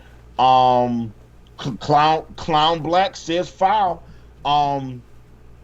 Crazy Horse says, I can say with 100% everyone that gets it here deserves it and good fucking riddance. The thoughts of Crazy Horse do not necessarily reflect the thoughts of Hannibal and Monty shit. Not necessarily. Yeah, I might be nodding in agreement, but I'm not saying that I agree. Emily the neighbor says repass equals wake for all you non-Louisiana folk. Right. Thank you. I forget that's not something that people know. Or it means meal in French, I think. If I remember correctly. Yes. Really? Yeah. let's see what else we got. The Yato guy says churches aren't essential at all. Skeptical Jesus says foul. American Nightmare says foul. But Hannibal, South Carolina just issued the order yesterday. And Montel, if you trick Hannibal, I will say this in the Rock's voice. Kick down your door and whip your candy ass, and that's the bottom line. Look, why would I trick Hannibal? I have no reason to trick Hannibal. And yet, every couple episodes, he does it anyway. Let's see. Dumb and Dumber says, foul. Stop going out, you losers. Crazy Horse says, foul as fuck. Emily the Neighbor says, fouler than fuck. Mistaken Reaper says, foul as fuck. Kilo says, foul as fuck. Fabrino says, foul yesterday, foul today, and foul tomorrow. Give Fabrino some plunger points for that. Take the plunger points. Too Wicked says, if they are a business, they need to pay taxes. Foul. What does that say? Davila. I'm fucking it up. What does it say? Davila. I'm fucking it up. Davila 666. Devil Lad. I'm fucking it up. Okay, it's supposed to be 2 words. Devil Lad 666 says that's foul. Devil Lad thinks that it's foul. That you know what? You know what? Give Devil Lad 33 plunger points for that name. Oh shit.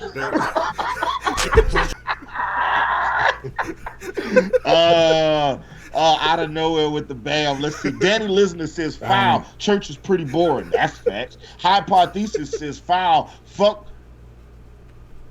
He said foul. Fuck Jesus and all the other super best friends. I had to pause for a second. My inner Christian had to pause before I read that statement. I was like, oh shit, fucked up now. I've already gone too far. Raz Ritchie said, dang, I was going to say that. He says, Crazy Horse says there's no such thing as God. Deal with it. Gaze Paragon says foul. Bob Marley says no. They are breeding grounds for this kind of shit. Emily the Neighbor says you can pray at home. As a former Catholic, church is anywhere you pray. Keep God in your heart, etc., etc. Fabrino says Satan is Lord. AEW says Antonovich just dropped the truth bomb. That's right. Yato guy says foul as hell. Churches aren't essential for society to function. Bushmaster Original says tax exempt means non-essential. Dildo the Penetrator says foul, but the churches don't pay taxes, so how can the government not tell you what to do? Dummies, fucking goofy. Mike says foul. Someone says Antonovich hit it, homie. He called me Antonovich. Yeah. It's like, yeah, fucking look, everybody, I think everybody is calling this one foul. And I very obviously, I mean, it was a part of my What's Eating Hannibal. So yeah, this is foul. It's just dumb. It doesn't make any sense especially in Georgia, specifically. And look, listen, I'm talking to Brian Kemp's dumbass. I'm talking to Governor dumbass Brian Kemp. You know what, Brian Kemp, you can have 33 plunger points too. So I am. Get the plunger. So look, if the first person that died from the coronavirus in Georgia is believed to have gotten it from church, right? And in the county with the most deaths in Georgia, like, you got to understand, for this county has about 90,000 people that live there. Mind you, there are like 7 million people that live in Atlanta, right? So for this county to have more deaths than the city of Atlanta does is incredible. You know what I'm saying? And this hospital, that like the city where these cases, like Dougherty County, they have 2 hospitals that have a total of 14 intensive care beds. 14. So if you get the virus, there's nowhere to put you. You know what I'm saying? And it's like, and these people got it from going to a funeral at a church. Why would you be like, oh yeah, churches are essential businesses? If these, I can't. I'm about to go into my What's Eating Hannibal rant again. I'm just foul, all the way foul. I can't even talk about this no further without getting pissed off. Like if you're a Christian, you believe in God, you want to worship, you know, you be like, well, I need Jesus to know what's in my heart. Jesus knows, man. Pray at your house. You don't got to go to a place to do that. You know, so it's just, and that's trash. And look, the other day I picked up a couple. I was driving and picked up this couple. I stole $3,000. And they were clearly high as shit. And it was one of those couples where it was like an older affluent dude with his trophy wife, right? Okay. You know what I'm saying? So like the dude kind of looked like Jimmy Iovine, and his wife looked like she used to be on fucking Seven's Heaven. You know what I'm saying? Or like maybe like she used to be like a guest actor on Smallville or some shit like that. Like, you know, one of them chicks that's like kind of a model, but not quite an actress. You know what I'm saying? So it's like they give her like bit roles where she has like 4 lines per episode. She was like one of those chicks, right? Okay. And we were sitting up talking about the shelter-in-place order, and then me and the guys like, yeah, man, I can't believe it took so long. Like, look at all the people that are dying, and this and that. And it's like if everybody dies, if everybody gets the coronavirus and dies, then the economy's going to be fucked up. So you want to save the economy, but if there's nobody to spend any money, then it doesn't matter. So just shut everything down, you know, so we can get this shit under control. And I was like, yeah. And then I told him how Governor Kemp had just set it up for beaches to be open and churches. And as soon as I said that, his fucking big titty trophy wife was like, ooh, let's go to church on Sunday. So that way we can go to church on Easter. And me and him are both trying to explain to her why that's a horrible idea. And she is not with it. She is like, no, we're going to church, okay? We're going to worship the Lord on the day of his resurrection. And he's just like, all right, well, we'll get online and figure out what churches are open. I'm like, no, bro, do not capitulate to this shit. Give her more drugs. Let her go back to sleep. Tell her it was a dream. Tell her I driving me stuff. This is ridiculous. Anyway, on to the next story. The next article comes from the good people at Breitbart. Fuck, I'm sorry I did it again. Next story comes from Breitbart. Okay. Trump admin names gun makers, retailers, essential businesses nationwide. Okay, President Trump's Department of Homeland Security released updated guidelines naming gun manufacturers and retailers as essential on Saturday, which means they are to stay open and operational nationwide during a Chinese coronavirus shutdown. I did mention I was reading this on Breitbart, right? Yeah. Wow. So, DHS guidelines list as essential workers supporting the manufacturing of safety equipment and uniforms for law enforcement, public safety personnel, and first responders. That makes sense. And then it also is supposed to be workers supporting the operation of firearm or ammunition product manufacturers, retailers, importers, distributors, and shooting ranges. The Second Amendment Foundation's Alan Gottlieb commented on the DHS declaration saying, every freedom-loving American owes President Trump and his administration a very big thank you for protecting our Second Amendment rights. This is another Trump promise made and promise kept. Now the article just goes on and on, but you know, let's go ahead and Breitbart. Oh, right. It said Breitbart News reported a concerned man asking Murphy if less guns reduce crime, will you give up your personal bodyguards? Murphy responded by imitating that he and a citizen had a philosophical difference in the role guns play, with the governor believing a safer society has fewer guns but not more guns, and the guns that do exist are in the hands of the right people, particularly trained members of law enforcement. The governor then giggled, referenced an armed law enforcement member next to him, and said, it is what it is. That's how the article ended. Okay. So here we go. Breitbart, for Breitbart magazine, Breitbart online, I put the link in the description below. They have listed gun manufacturers and retailers as essential businesses. Now, I will be honest with you guys. I'm on the fence on this one. I'm on the fence because I'm not a gun enthusiast, okay? I learned how to fight a long time ago. My superpower is the hands, all right? I've never used guns. You know what I'm saying? I'm not a gun guy, all right? You know, so that's what it is. But I also know a lot of my friends like guns. So the question is it fair or foul to list gun manufacturers, gun makers and gun retailers as essential businesses? Antonovich, Monty, everybody in the chat, let us know. Let me know what you guys think. Should this be is it fair or foul to list these as essential businesses? I'm on the fence. I don't have a dog in this fight, so I'm curious to see who can sway my opinion. Antonovich, you take it first. I'm kind of with Hannibal on this one. I am kind of on the fence. Now, the gun manufacturers, you can probably close those. But gun retailers, obviously there's going to be those crazy motherfuckers who just buy out the guns because they think it's the next fucking apocalypse. It's not. The shit will pass. But there are some people who go hunting. Now, as far as I know, most states, they don't have like a hard lockdown where you can't even leave your fucking house for, essentials for food or whatever. Yeah. So where the fuck are they gonna get bullets from? I'm sure maybe they can order online, but I don't know, like, because New York City is kind of a pain in the ass to try to get a gun with the fucking licensing, all that shit. You just got to channel your inner Eugene from Walking Dead. That's all. Easy. I don't know who the fuck that is. I haven't watched The Walking Dead in a while. Oh, all right. No, but I'm saying, okay? I think they, like, I can see they should be able to get bullets and shit to, if they want to go hunting. Now, you did mention that gun ranges were also included in that. That I completely disagree with. Like, gun ranges, fuck out of here. That's not essential. You need to practice your fucking aim. No, fuck off. Close that shit. Yeah. Gun shops, yeah, I can see how that's being essential. I'm on the fence about that.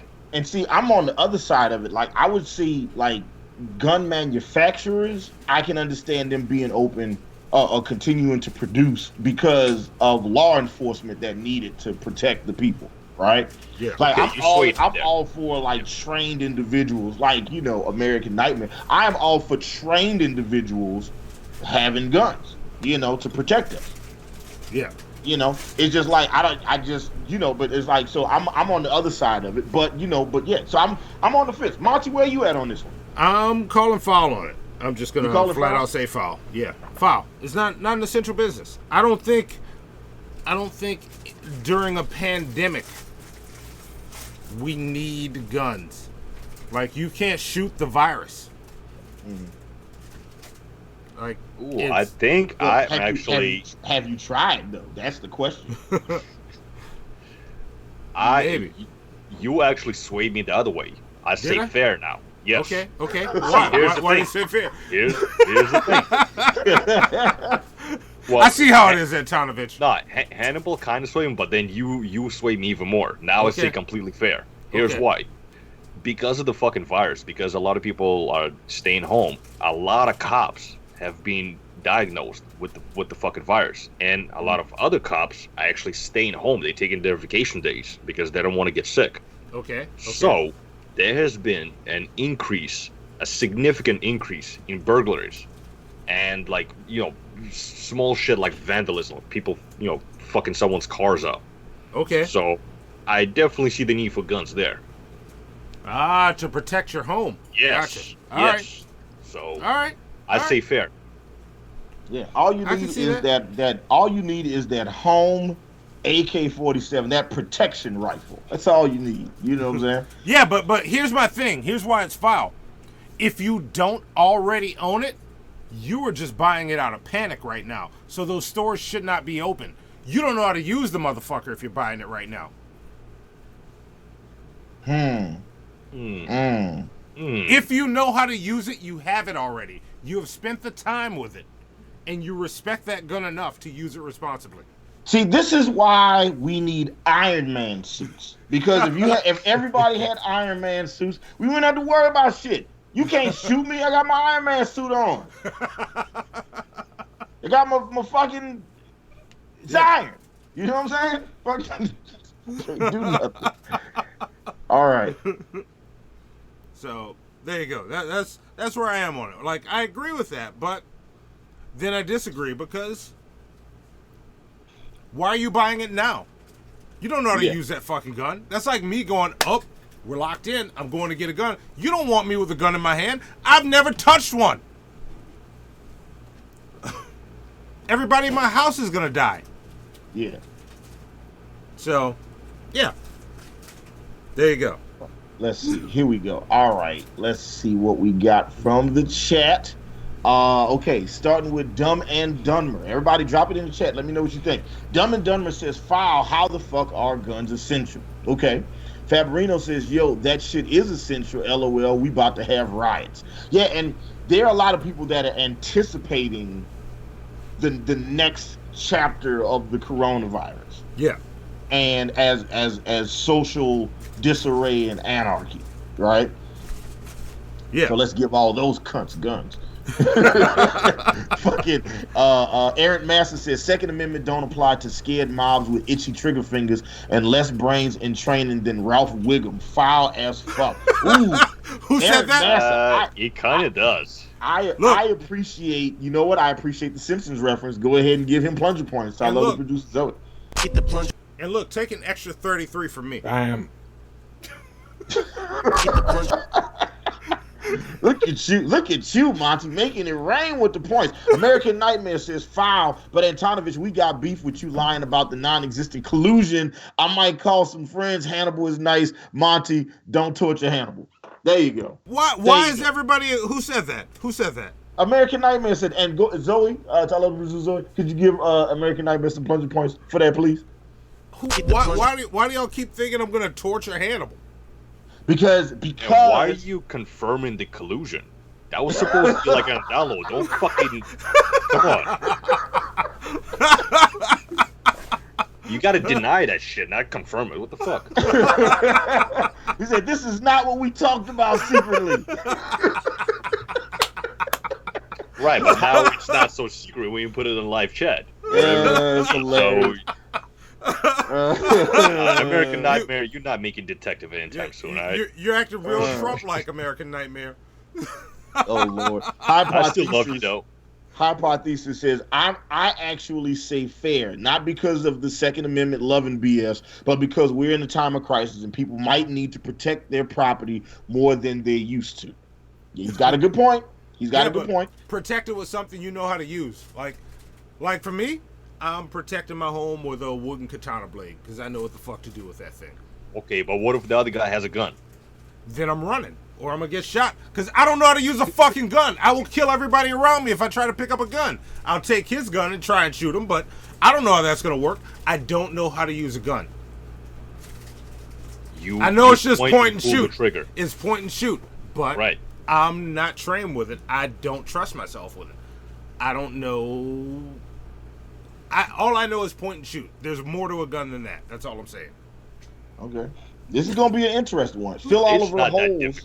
I'm just saying. Look, when I was like 6-year-old, I got a chance to shoot a double-barrel shotgun. The fucking recoil almost sent me to backflipping, but I still hit the target. So I'm just saying, if a 6-year-old can do it, you can do it. All right, it's not that difficult. There's a video. I don't know if it's still on YouTube. You probably grew up training with all kinds of machines and things hooked up to you and all these digital readouts. Like, I had to punch meat growing up, you know? I don't know how to... I'd just like to point out that everybody, Monty just admitted to beating meat just now on the shit show. And that's okay, okay? It's natural, okay? Lots of young boys do it, you know. Lots of, it's all good, Monty. You know, no shame here. We are not shaming your training regimen right now, okay? There you go. It works. It works. I got a strong right hand. That's what I'm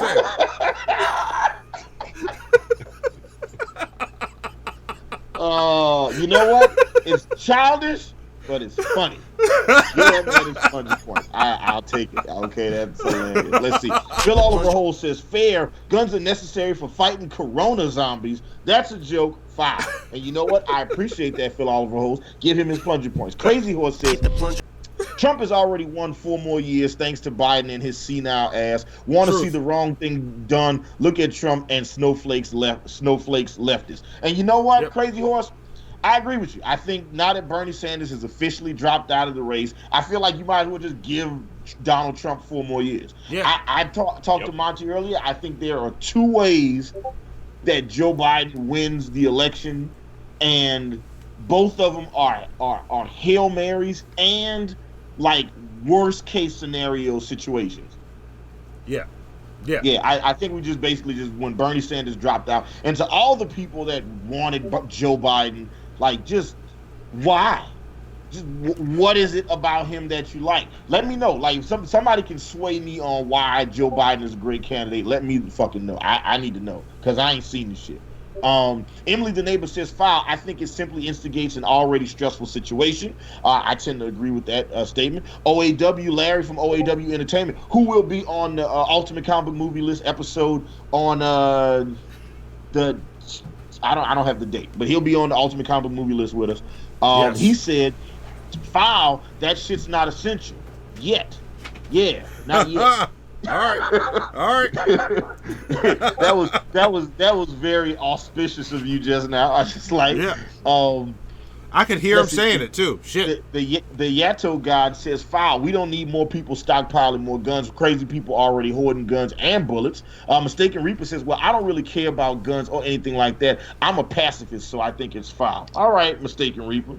And look, I tend to err on that side as well. You know, I haven't had a whole lot of situations ever since I learned how to fight. I haven't been in a lot of situations I couldn't talk my way, like violent situations that I couldn't de-escalate through talking. Yeah. Like, it's weird. It's like I can do all this cool shit and I never have an opportunity to do the shit. Yeah. So, yeah. Isn't that the point of it though? Like, learn it so you don't have to use it? No, I learned it so I could punch people in the face. That was why I learned this shit. I learned it so I could punch people in the face and do backflips. And now I've learned how to de-escalate conversation. You do it, de-escalate with conversation. That's just like a shitty superpower to have. I mean, it might be good in the long run, but you know, don't nobody want to be the de-escalator. You want to be Wolverine. You want to be, you know what I'm saying? Fucking Green Lantern. Yeah. Ain't nobody want to be, oh, give me the power to talk people down off the ledge. Yeah, but you know, do you want to be Wolverine or what was it? Fucking Thunderbolt? I can't remember his name. The one character in the comic we read this week that was Wolverine when Wolverine was nowhere near Wolverine. But we'll talk about that Friday. Oh man, Thunderbird. Thunderbird. Yeah. Yes. Yeah, that was the most Wolverine character. Yeah. While Wolverine was standing next to him. Yeah, he was Wolverine while he was standing next to Wolverine. Yes, but anyway, let's see. Gage, the chat refresh. Hold on. Gage said foul. Hold on, where is it at? I lost it. Oh man, there's a lot of them. There we go. Gage said foul. Let's see what else. Too Wicked says foul. Isn't hunting season in the fall? People need to stop having fetish dreams about guns. They are a tool. You can't have sex with them. Well, not with that attitude. You know what I'm saying? You haven't. You know, that just means you're not trying hard enough. Yeah, if you try hard enough, you can. Like, yeah. Matter of fact, one of my bartenders at Phillips Arena, I overheard her having a conversation with some other bartenders about, like, they were talking about sexual fantasies, because that's just, you know, what bartenders do when nobody's paying attention. And this girl from Miami, you know, who used to be married to a basketball player, said one of her secret fantasies was to have a guy, you know, use a pistol as a dildo. Oh, why? Yeah. And she said she wants it to be loaded because she says the danger makes it sexier. No. Yeah. Like, she also got fired for stealing. So yeah, you know. So. Danger is like somebody might walk into the room. Not I might die. Like I'm just. Yeah, man. Look, listen. We're playing with different decks. You know what I'm saying? So, Hypothesis says yes, fair for the manufacturers and retailers, but not for shooting ranges. Mike says foul. It's only temporary, so people don't get the virus. Yeah. Crazy Horse says I'm a hunter with empty markets. I'm hunting food, and I have a lifetime of ammo. All legal and registered pistols aren't hunting guns. Ooh. All right, Crazy Horse. And see, he added a different dimension to it. I appreciate that, Crazy Horse. Give him plunger points for the extra perspective. Faberino says, here's one. Fair, because we don't want to instigate the gun nuts during a time of crisis when they're already on edge, so let them stockpile their toys, and others will steal them if it comes to it. And then I think there's another part to that, too. I'll get to it when I can. Kilo says fair. I think manufacturers should continue to produce, and in addition, they have a lot of precision manufacturing gear that could be used to make components that we may run short on. Dildo the Penetrator says foul. It's not essential, but make it easier to do online buying. Patty Anthony, shout out to Patty Anthony being in the chat. Not all hunting seasons are in the fall, and especially now, some people need to hunt to eat. That's true. There are people that live in certain parts of the country where they rely on hunting to live. All right. I don't know where those places are, but I've heard, you know, based on the documentaries they show on the Learning Channel, that those places exist probably. The Batman says, foul, I just wear a cape and bat suit, pussies. Bam! There you go. Give the Batman plunger points. Let's see, what else? All right, and yeah, look, and I'm gonna go ahead and let y'all know I'm still on the fence here. I'm not entirely sure where I am on this issue. And because of somebody who is not a gun enthusiast, it would be too easy for me to just be like, call it file is non-essential without understanding the larger picture of it. So I need to get more information before I can do it. But I'm leaning towards file as essential. I think it's essential for law enforcement. Yes. I don't know if it's essential for the average everyday citizen. I'm not necessarily sold on that unless it's a special circumstance. But again, I don't have enough information to be able to make that point. All right, the last essential business we need to talk about. This story comes from Yahoo Lifestyle. Here we go. California Governor Gavin Newsom sent shockwaves through the West Coast on Thursday when he officially ordered all 40 million of the state's residents essentially to shelter in place. But among the essential services that he deemed will remain open on the top of pharmacies and food stores was perhaps surprisingly marijuana dispensaries. Popular dispensary MedMen, which operates 33 stores in 9 states, including 12 in California, says it's operating with modified hours, but all stores remain open except for the one in Monterey Bay, California, which is closed due to local jurisdiction. As of now, and I quote, "We have been deemed an essential business in the markets and we have established protocol. We are closely following recent guidelines released by each state and local jurisdiction, plus that of the CDC and the World Health Organization, in the best interest of our customers and employees, have adopted the recommended safety protocol." Okay. Now there's a little bit more to this, but I'm not going to read it all. So look, Governor Newsom, Governor Newsom of California made weed dispensaries, marijuana dispensaries, an essential business in California. Now, I don't know if Colorado and Washington and Vegas and Massachusetts and a couple other places that have legalized marijuana have followed suit on this. So I'm not entirely sure.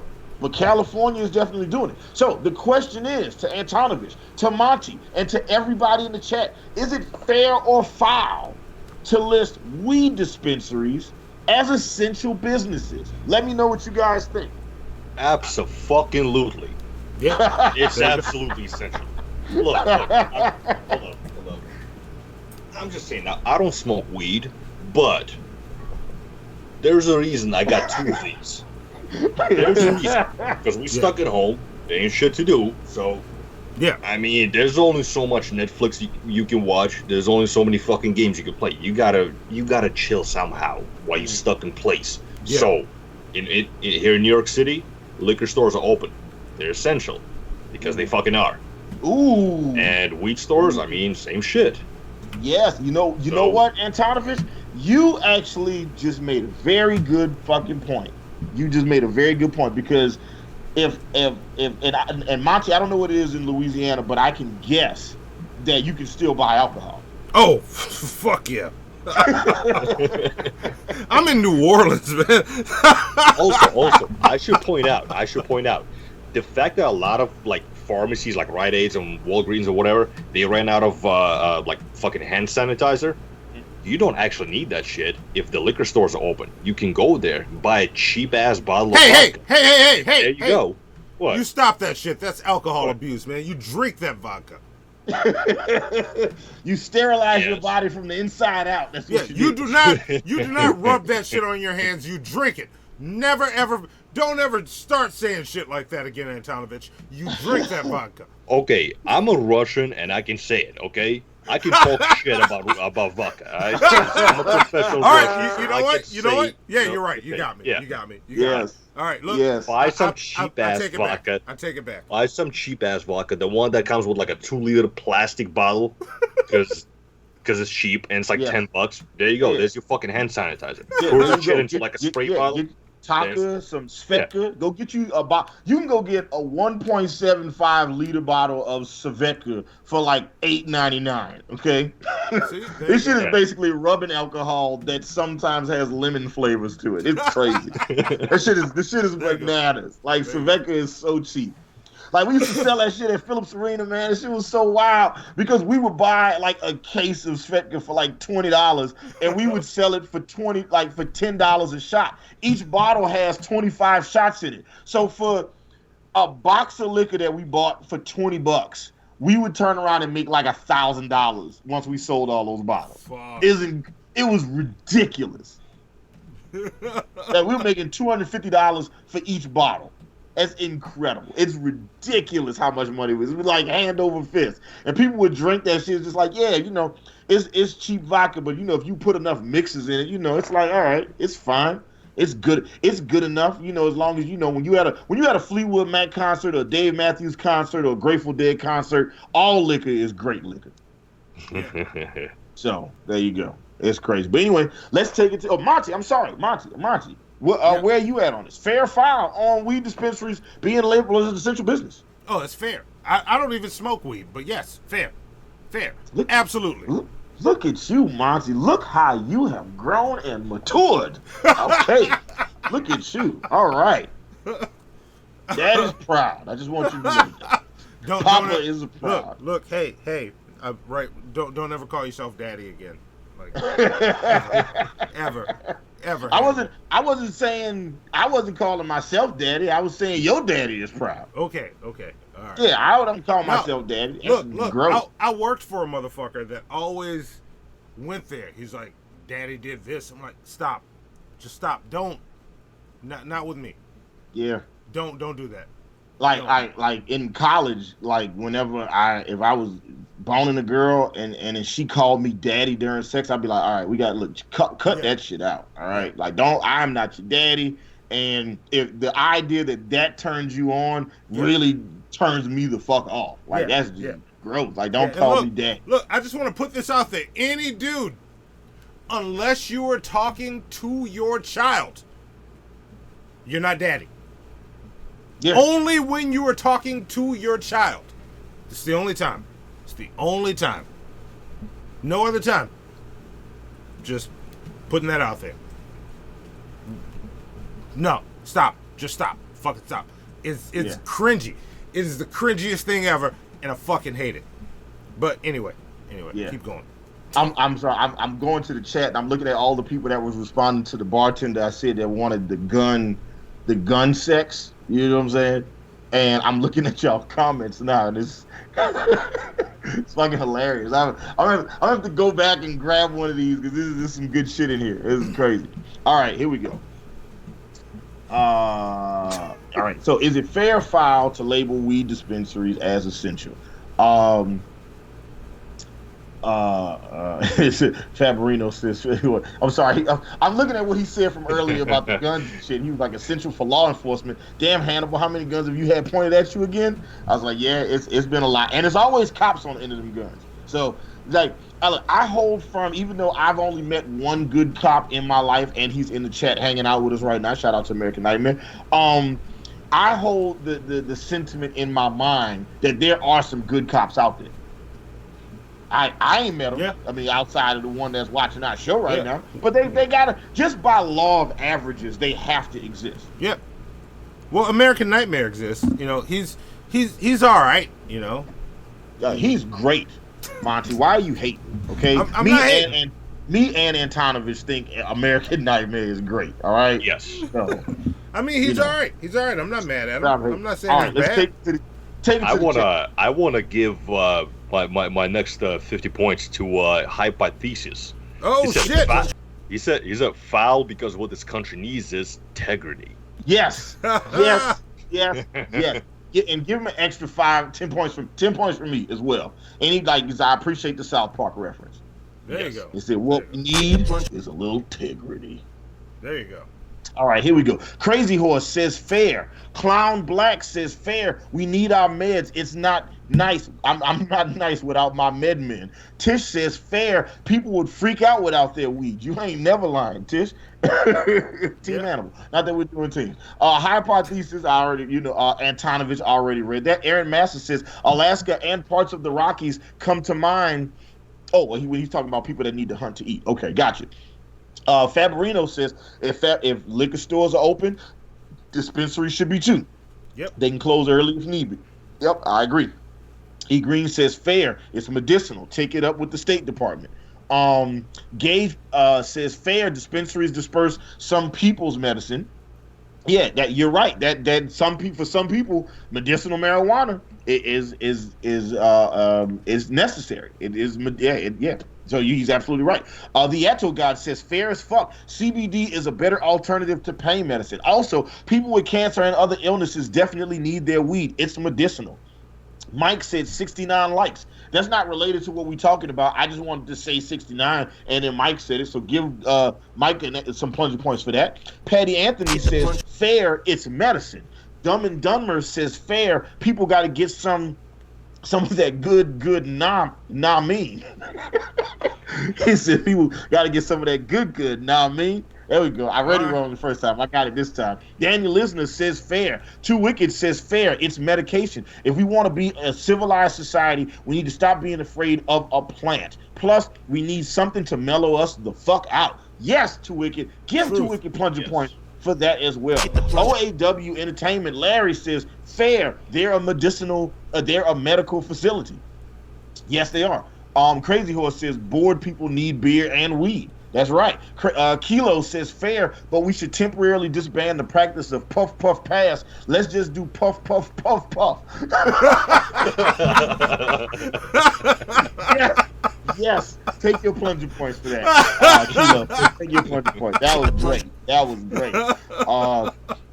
Yes, the Yato guy says, I see just as many elderly in the shop as young folk. Okay. We don't it's not legal here in Georgia yet. They made medicinal oils legal for people with prescriptions, I believe. But and Atlanta had temporarily decriminalized weed, but I think after Brian Kemp became the governor, that was one of the first things that he got rid of. So it used to be if you got caught with like less than an ounce of weed in Georgia, in Atlanta, in Fulton County, Atlanta specifically, because Atlanta, all of Atlanta doesn't fall in Fulton County. Parts of Atlanta fall in other counties, like Clayton County, Gwinnett County, Cobb County, DeKalb County. It's ridiculous.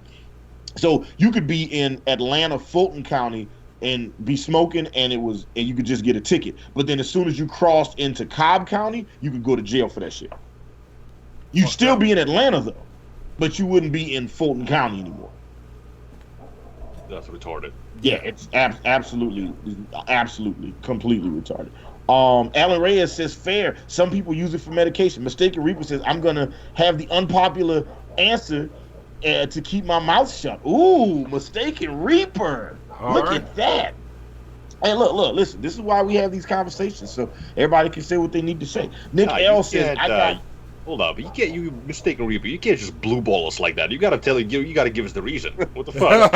I would also like to know, but look, I understand sometimes you don't want to say the opinion. I get it. Nick L says, I got COVID from a liquor or cannabis store, but they are still essential.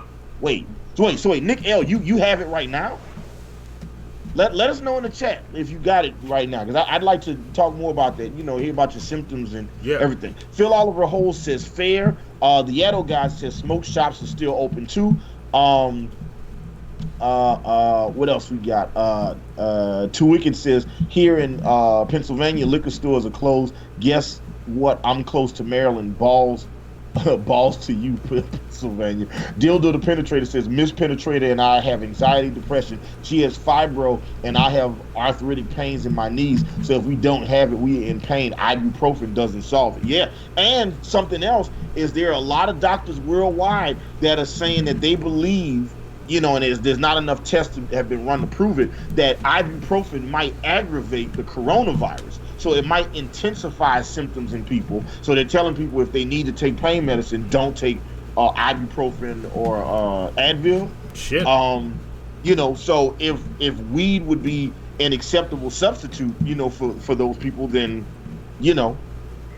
I got Mistaken Reapers. He said basically, essentially, foul. They should be closed because he's a recovering drug addict. Yeah. Well, I'm sorry to say, Mistaken Reaper, but that sounds like a you problem. So. Well, I get his point though. It's like I get it, but like, especially because I think about people that because my dad suffered. He suffered drug addiction for years, and he always went to his AA classes, his AA meetings every week for like 25 years. And I remember asking my dad one day. I asked him. I said, "Dad, you've been clean for 2 decades. Why do you still go? Like, you clearly beat the shit." And he was like, "Oh no, don't get it twisted. Just because I'm not using doesn't mean that every day I don't think about using." And he goes to meetings to kind of help mentally stay on the path, and like being around other people, and reminds him of what he has to lose. So that's why he didn't do it. My dad struggled with heroin addiction for quite a while. So okay, Brian, Mistaken Reaper. Okay, I hear you, and I hadn't considered that as well. Let's see what else we got. I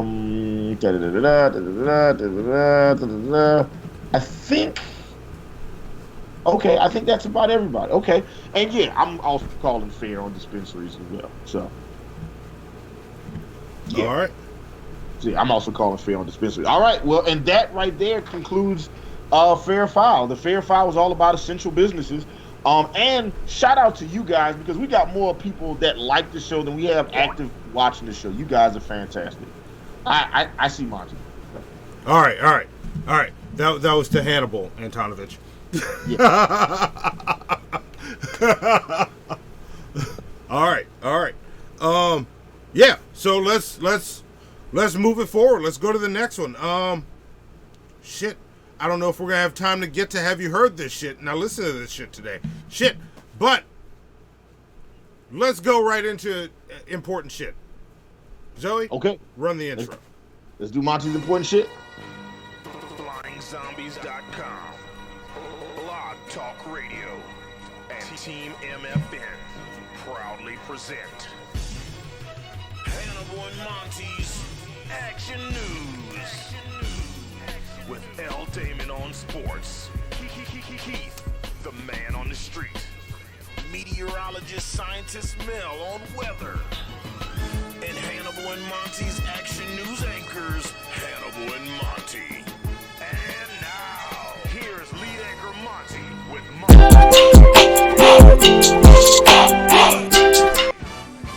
Oh, way too early. All right. There we go. Added some new shit, production glitches, hiccups, but we got this shit. We're ready to go. So important shit. Since we were talking about essential businesses and Fair File, what I decided to do for check this shit out, or important shit, or that was Fair File. We were talking about essential businesses. I'm all fucked up. I'm looking at the entire show in front of me and mixing up segments. But what I decided to do was go through and find some weird businesses and figure out whether or not they were essential or not. Problem I ran into while I was doing that was I couldn't find a ruling either way where I could judge it without y'all calling bullshit on my judgments. So what I'm gonna do is I'm gonna list all the weird businesses that may or may not be essential, and we can discuss whether they will be essential businesses. The only thing is, I'm going to list 4 businesses. One of them is one that I just completely made up. So, here we go. I will start with the first business that I found while digging into this. There is a squirrel... Neutering is traumatic.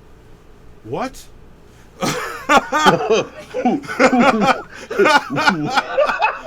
was that? I don't know. Say that again. Something about neutering squirrels. Not neutering squirrels. Okay. But the first one I found is the squirrel census. That's the first business that I ran into that may or may not be essential. Like we don't know. Okay. Wait, that needs some explanation. What do you mean squirrel census? It's a census for squirrels, counting all the squirrels in a certain area. There's a census. Like, just go up to a tree and be like, "Excuse me, but how many squirrels live in this tree?" Pretty much. How many nuts can you fit in your mouth at one time? Pretty much. Yeah, that's the first one. That may or may not be real or essential. We don't know. Okay. The other thing that I found was a company that makes edible shoes. So that was a fun one. Okay, that's clearly fake. You made that one up. That's the fake one right there. All right. Eating shoes. And I also found one called the Hero Patrol, where you can basically hire your own personal vigilante to patrol your neighborhood. And the fourth one is a company that makes a product called Nudicles, which is fake testicles for your dog or cat.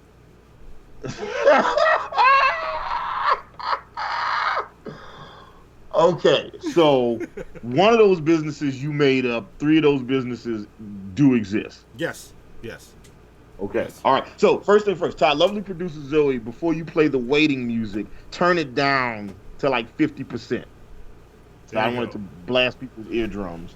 And yeah, okay. Let's all right, so you guys got to guess one of those businesses is fake and 3 of those businesses are real. So guess which one you think is the fake one. And yeah. All right, here we go. Let's yeah. You get we'll give you 30 seconds to guess. So can you quickly run through them again? All right, yeah. There is the squirrel census, where they're, tallying up the amount of squirrels in a certain area. Edible shoes, the Hero Patrol, and Nudicles, which is fake testicles for your pets. Man, they all sound fake. Fuck. So now I know one of them is definitely real because I've seen that there's a. Okay, don't say. Wait, All right, wait. Don't do it yet. Play the music, Zoe. Like, give them their time. There we go. 30 seconds. Here it comes.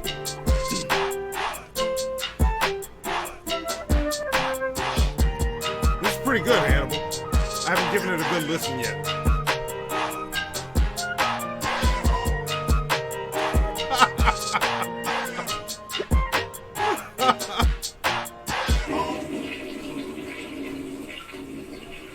There you go. All right. So time's up. Wow, that's a good flush you put at the end of that. Yeah, man. I used one of my own. I just held the microphone up to the toilet, right? And I've been eating nothing but kale and tomatoes, so it's real girthy in there. So. All right. So let's run. I don't know. Antonovich, which one do you think is the fake one? I would say number 1. All right, the squirrel census. Yeah, you're calling number 1 because I definitely know number 4 is real. Okay. He knows number 4 is real. See, I was gonna go with 4, but Okay. see, now that he said that, now I'm confused. I'm gonna say. I've seen that shit and it's fucking weird. But you know what? Though, Antonovich and Monty might have conspired or colluded against me, and in trying to trick me right now, right? No, I'm gonna go with my gut and say the fake nuts, the fake nuts is fake. I don't believe that. All right. So you're saying the fake Nudicles. nuts. That sounds like some shit Monty would make up. Okay. Nudicles. Okay. All right. Well, let's put up the first real one. Zoe, show us what's real. There we go. This is the edible shoes. Yeah, I started to say this one was fake. And oh shit. Okay. Yeah. This company, I'm pretty sure you can still contact them and order your edible shoes right now. I think they might still count as essential. They're not. That's like that sexual shit. That's like part of lingerie, some shit that you can eat off. It's part of that, right? No, I think that's what I heard. These are just like full-on desserts that you can get, and you can, No, I know, but I'm saying it's kind of part of like some lingerie shit where the woman will dress up lingerie, but then the fucking shoes, the guy would like eat off the fucking shoes. Yeah. It's fucking weird, but I could see this being a sex thing. Yeah. Those are the parties I avoid going to. I'm like, I don't understand y'all, so I just don't go to those parties. You avoid going to those parties now? Yeah, I went to one once. And I was like, nah, I'm good. I'm never coming back to another one of these. Yeah. I felt the same way. The first time I went to one of those weird sex parties, I was like, man, this shit is ridiculous. Everybody's gross and into doing some weird shit. I'm never coming back here 6 more times. I had to be sure that I wasn't into it, right? Yeah, you had to make sure. You gave it a test. You needed a good batch of data to figure out. That's what it was. I understand. Okay, all right. Well, so technically, since it's food, this would be an essential business, right? Yeah. This would count as essential. Yeah. Okay, I would think so. Okay, what's the next one? The next one would be, here it comes, the Central Park Squirrel Census. It's real shit. I thought that was fake. How would this even work? You just get a bunch of dogs and just chase squirrels in the park and be like, hey, dog, hey, Bosco, go count as many squirrels as you can in Central Park. Bark for the amount of squirrels you found. Hey, have you ever seen a dog catch a squirrel before? I've never seen that happen before. No, because they can't catch them. They can't catch them. I mean, by law of averages, at some point it's happening, right? Like a dog has caught a squirrel. Yeah. So, a dog had to have caught a squirrel. Yeah. All right, Streamlabs are not showing up. We need to check the Streamlabs. We might have missed some. I got you. I'll get. But we'll check them after this. Yes. Okay. Would you label? Well, look, Antonovich, you're a New Yorker. Is this an essential business? Counting squirrels. Fuck no. Fuck no. I didn't know that was even a thing. But no, it's not essential.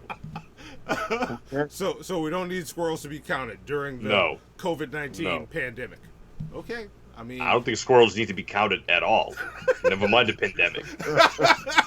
Hey, what's her name? Sarah Silverman has a great bit that she does about squirrels. No, she doesn't. Yeah, Sarah Silverman does not have great bits. Yes, she does. She has a great bit about squirrels and trees, and it's hilarious. And super randomly, she's on like Star Trek. She's on like 2 episodes of Star Trek Voyager. Super random. All right. See, I didn't know that. Yeah. Okay. All right. So here we go. So the fake one is either Nudicles or the superhero. The Hero Patrol. The Hero Patrol. Yes. Hero Patrol or Nudicles. Yes. Antonovich seems 100% certain that Nudicles is fake, and I'm 100% certain that you and Montel over here have conspired to trick me. All right. So flipped. Yeah, I say Nudicles is real. You saying it's real? Yeah. Well, I also think it's real because now you're trying to trick me twice. Okay. All right. Fool me once, shame on me. Shame on you if you fooled me twice. So let's see which one is real. Here we go. Go full screen with it and then hit it. There you go. Yes. For you and your beloved pet. Today there's an option, an important option that allows your precious pet to maintain his natural look even after neutering. Nudicles, perfectly safe and complication-free. When you neuter with Nudicles, it's like nothing ever changed. All right. I can explain where and how I know about this shit.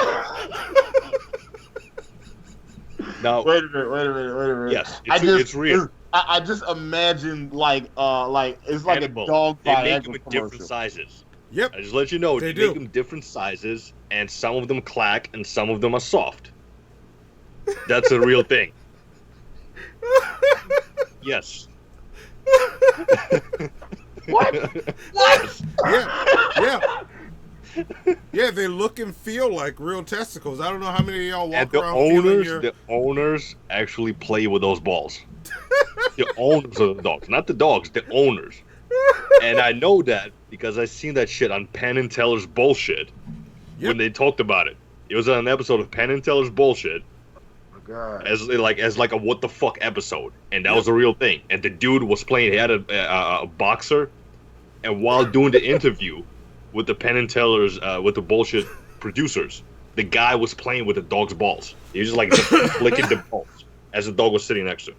That's how I know this shit is real. Oh my God. Okay, so first off, so Monty has a Chihuahua. Could I get Saint Bernard balls on his Chihuahua? Okay, because I feel like Bosco is the ballsiest dog that I know, and I feel like he should be dragging his eggs on the ground. You feel me? When he walks, he should have balls to match his energy. I agree. Yes, I agree. Yes. Yeah, Just let it clack around the floor and stuff like that. Like I want every time I come by your house, I want it to sound like somebody's tap dancing on your floor. And it's just Bosco's balls dragging all over the floor. That would be great. Shout out to Bosco. That's a great fucking dog. Right, he's literally the only Chihuahua I fuck with. Yeah. That I've ever met in my life. He's a good dog. He's a little piece of shit sometimes. Like we let him out in the morning. The motherfucker runs straight to the neighbor's door to walk to their door to bark at their dog before taking a shit or pissing outside. He goes up to Emily's door and just starts barking at it? No, the neighbors below us, like the other neighbors that aren't in our chat. He runs straight to their door, barks at their dog, and then he will go and take a shit or piss, whatever he had to do. Wow. So, look, here's the thing. Heroes for Hire, that sounds like some shit that you could do. Also, this is not an essential business at all. No. This is not essential at all. Dog balls are not, no. So, first off, this wasn't an essential business before the coronavirus. It's definitely not an essential business now. Yeah. So, all right. Now that we got Emily, the neighbor, said it best. Why are people playing with their dog's balls all cap? See? Well, you have a female dog, Emily. You don't know. Have you ever tried playing with your dog's balls? No. Why? I feel like the type of people that will get this shit are the same type that buy those fucking ball hook the trailer hitches, the ball hitches.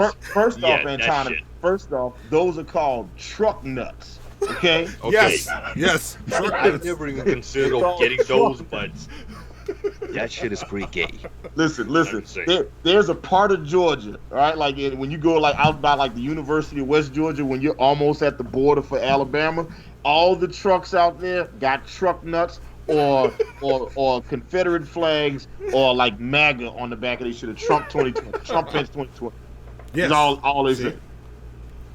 I've seen it, and I don't get the appeal. I don't know why. I don't know why you would want to put some balls on your truck. I have seen them shits in gold and chrome. Okay, it's incredible.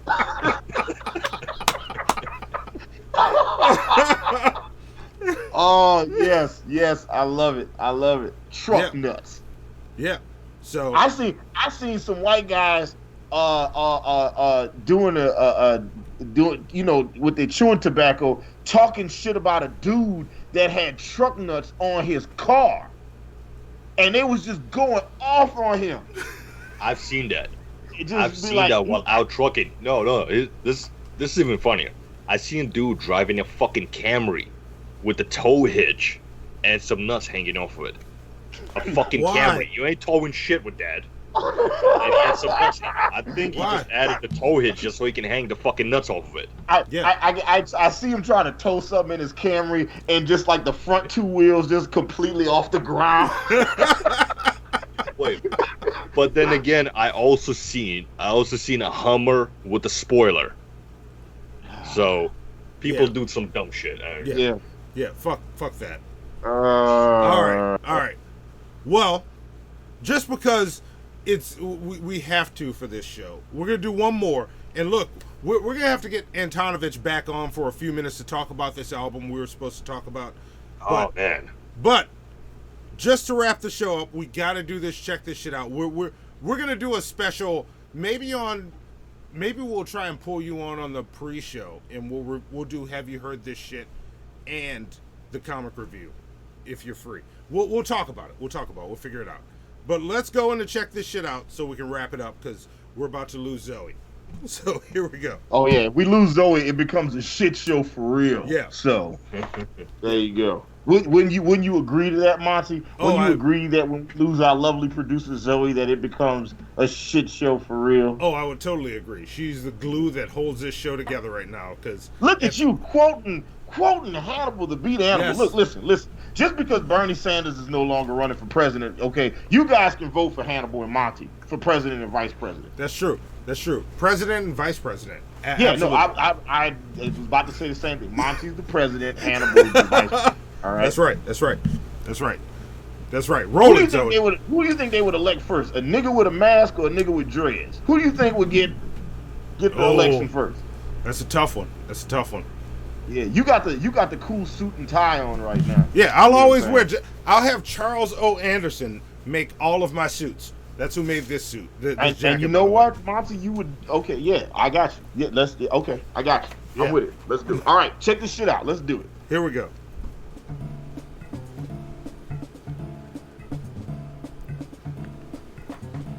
Hannibal and Monty's Shit Show presents. Check that shit out. What is that? I didn't know they made them like that. I don't even understand what I'm seeing. Remember that shit I gave you last week, nigga? It's nothing, nigga. It's nothing. It's nothing, nigga. Nigga, it's nothing. This shit right here, nigga. This shit right here, nigga. Right here, this shit, nigga. This shit here, nigga. Check this shit out. Name is Chris the Corner Gunner like, nigga.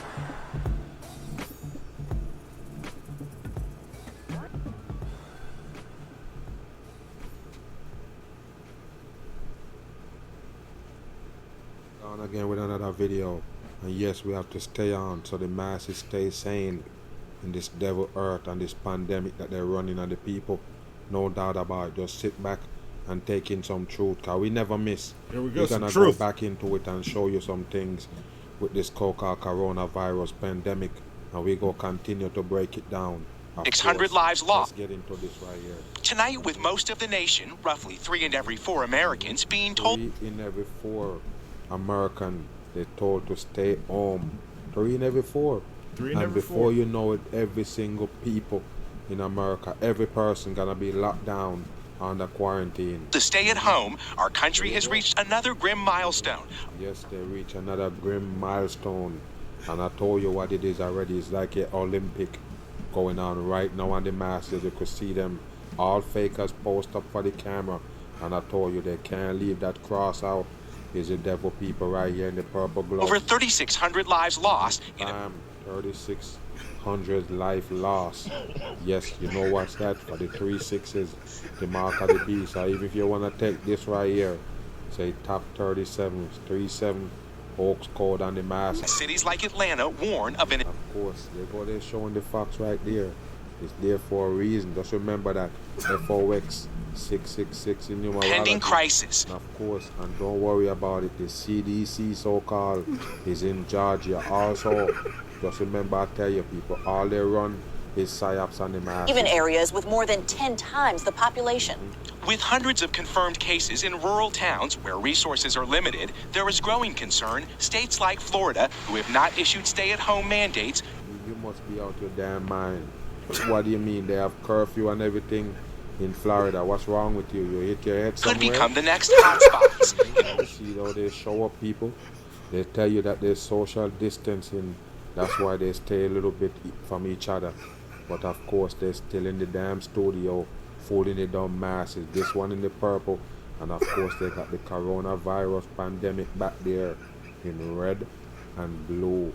Yes, for your division. Pay attention right This here. morning, describing it as the worst global crisis since World War II. And it's hard to argue with that when you look at some of these Make them all for the masses. numbers. Here at home, the nation's top doctors are now estimating that even with... And watch this right here, people. Look at the numbers. That's a number 6 right there. You see?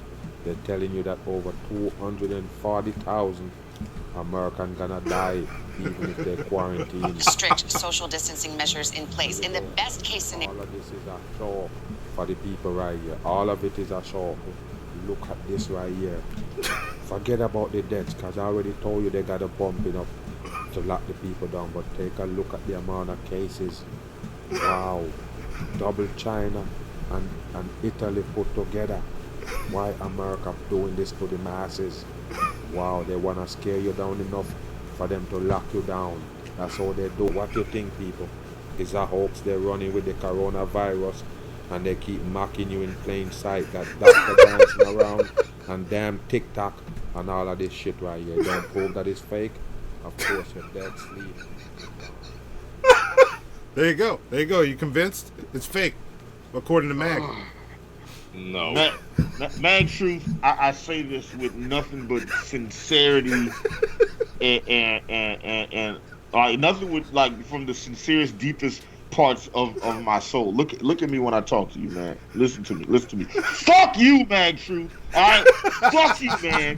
Alright? This shit is real and it is raw out here, okay? Motherfuckers is dying left and right. Like every time people talk about this fucking, the media is making this shit seem worse than it is. I was like, bruh, people are dying all over the world. People are dying in Africa. People are dying in Australia. People are dying in Japan. People are dying in Switzerland. People are dying in France, Italy, Spain, United States, Argentina, fucking Madagascar. Everybody's got this shit. Yeah. What's the hoax? You think, like, we can't coordinate to get each other medical supplies, but you think we could coordinate this hoax? Bam. Also, what would be the point of it? Yeah. Why? I had one person tell me that he said, I had one person swear to God, I had somebody tell me the other day, it's like, if you think about it, you know who's making the most money off of the coronavirus? The people that make toilet tissue and the people that make hand sanitizer. I was like, so you mean to tell me that Big Purell, the people at Big Purell decided, let's create this epidemic, you know what I'm saying, so we could sell more hand sanitizer, right? Let me tell y'all an interesting story. Right when this shit first started popping off, right, there was a conference here in Atlanta at the Georgia World Congress Center, and at the Congress Center, it was for automation, things that could help automate factories, right? And I picked up 3 people that worked for Purell. It was a white guy, Asian woman, and a Japanese dude, right? I'm guessing he was Japanese. He said Domo already got to at a certain point. And I was like, oh shit, I know that. Mr. Roboto, Domo, I got you. So while they were in the car, we were talking about Purell, and what they said was, it's not that they don't have Purell, it's that they don't have bottles to put the shit in, because they were getting all their bottles made in China, and most of the Chinese factories were shut down because of the goddamn coronavirus. So they're trying to figure out, like, all the American-based companies that could get bottles made would raise the price like way more than they're used to. So if you're used to getting it for like $1, $2 a bottle, the shit would go up to like $5 a bottle. All right. All right. If they bought in America. When you said Big Purell, I pictured the other one. Big Charmin just rubbing their evil hands together. Yeah. Like, yeah, we're going to sell so much fucking toilet paper. Yeah. Because everybody's going to be shitting themselves for some reason during the pandemic. Yeah, this shit is like, I haven't seen toilet paper on the shelf in Atlanta in a month. I haven't seen rubbing alcohol, toilet tissue, antibacterial hand soap, peroxide, witch hazel. I haven't seen none of that shit on the shelf. It's just crazy. Oh, Faberino says Johnson & Johnson owns Purell, by the way. Yeah. Yeah, this shit is ridiculous. Nick L. Said there's a craft brewery in the city I live in that switched from beer to hand sanitizer, and they package it in beer cans. All right. It's crazy. There's a couple Streamlabs I didn't get to, and I want to get to them right now, so I can knock those out. Alan Reyes says, worry not of the virus. The free market will fix it. I appreciate quality sarcasm. What else? We also got, let's see, Faberino also said the virus is disproportionately affecting African Americans. The virus is racist. Yeah. That's another conversation that I've been having with people for the last couple of weeks. And COVID-19 donated some money to us. Oh, shit. He said, I will infect you all. Say goodbye to grandma. Damn, COVID-19. See, I'm torn because I hate that you know COVID-19 is an evil villain, but I love that he watches the shit show and gave us money. Yeah. Yeah. Where you get $2 from COVID-19? That's all I want to know. Yeah, but seriously, the virus is no joking matter. Practice social distancing. Stay at home as much as you can. If you have to go out, make sure your gloves. You wear gloves. Don't touch your face. Wear a face mask. Like your boy. Right. Look, I'm gonna do a video teaching you guys how to live with wearing a mask in these times. Yeah. When you see the video, the Superman video that we're putting together, I'm actually wearing a mask because I went out to film something. There you go. I am out doing. There will be 2 masked men in this video. Yes. Like look at Monty wanting to be like his idol. It's dope as hell. So look, first off, thank you guys for everybody watching the show. I love when we have more people watching the show than we have actually we have more likes than we have people watching the show. That's amazing. You guys are amazing. Once again, thank you to our fantastic guest, Antonovich, the uncrowned king of the shitheads, hanging out with us. Absolutely. Antonovich, tell the people who you are, what you got going on, where they can find you if you want to be found. I don't want to be found. You catch him when he randomly shows up somewhere. Yeah. My only public profile is my Instagram, and my last update on it was like 2 months ago, so I don't give a shit about it. Don't expect much from it, so right. I don't care about like promoting it. Yeah, randomly catch him in our Discord in the what's in the Discord. That's it. Thing. Yeah. Antonovich on Discord. There you go. There you go. And look, and I had fun being here, and you know what? I'm not going anywhere probably for the whole month. Yeah. Because I literally can't, because my fucking plates are expired in my truck and I'm waiting on renewal. So, anytime, I'm down to do a show. We're going to schedule you so we can review this album you sent to us, because I want to talk about that album. So, yes. Zoe, hit him up. Let's set up a time, and we'll do a pop-up one day. Yeah, the three of us talking about that album.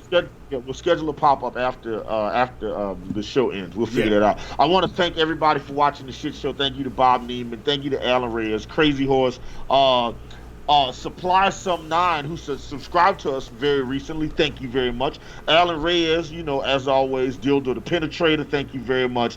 Antonovich, obviously, for being on the show. Fabarino, thank you to the Batman. Thank you to Mike. I haven't seen Penultimate, but when you watch this, thank you anyway, man. Someone, Mr. Shittles, Lance Uppercut, who always, never in a live show, but always in the comments the day after the show. Too Wicked, thank you very much. Red Fang, Nick L., thank you, and I'm so glad that you're recovering. Like, one of the shitheads had the coronavirus and is getting better, so thank you for that. I'm so glad that you shared that with us.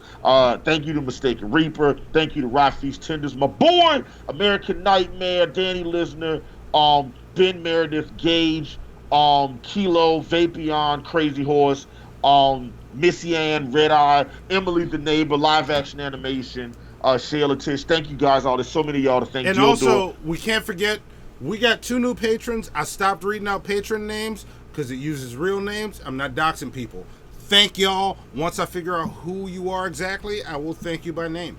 Thanks to the 2 new patrons.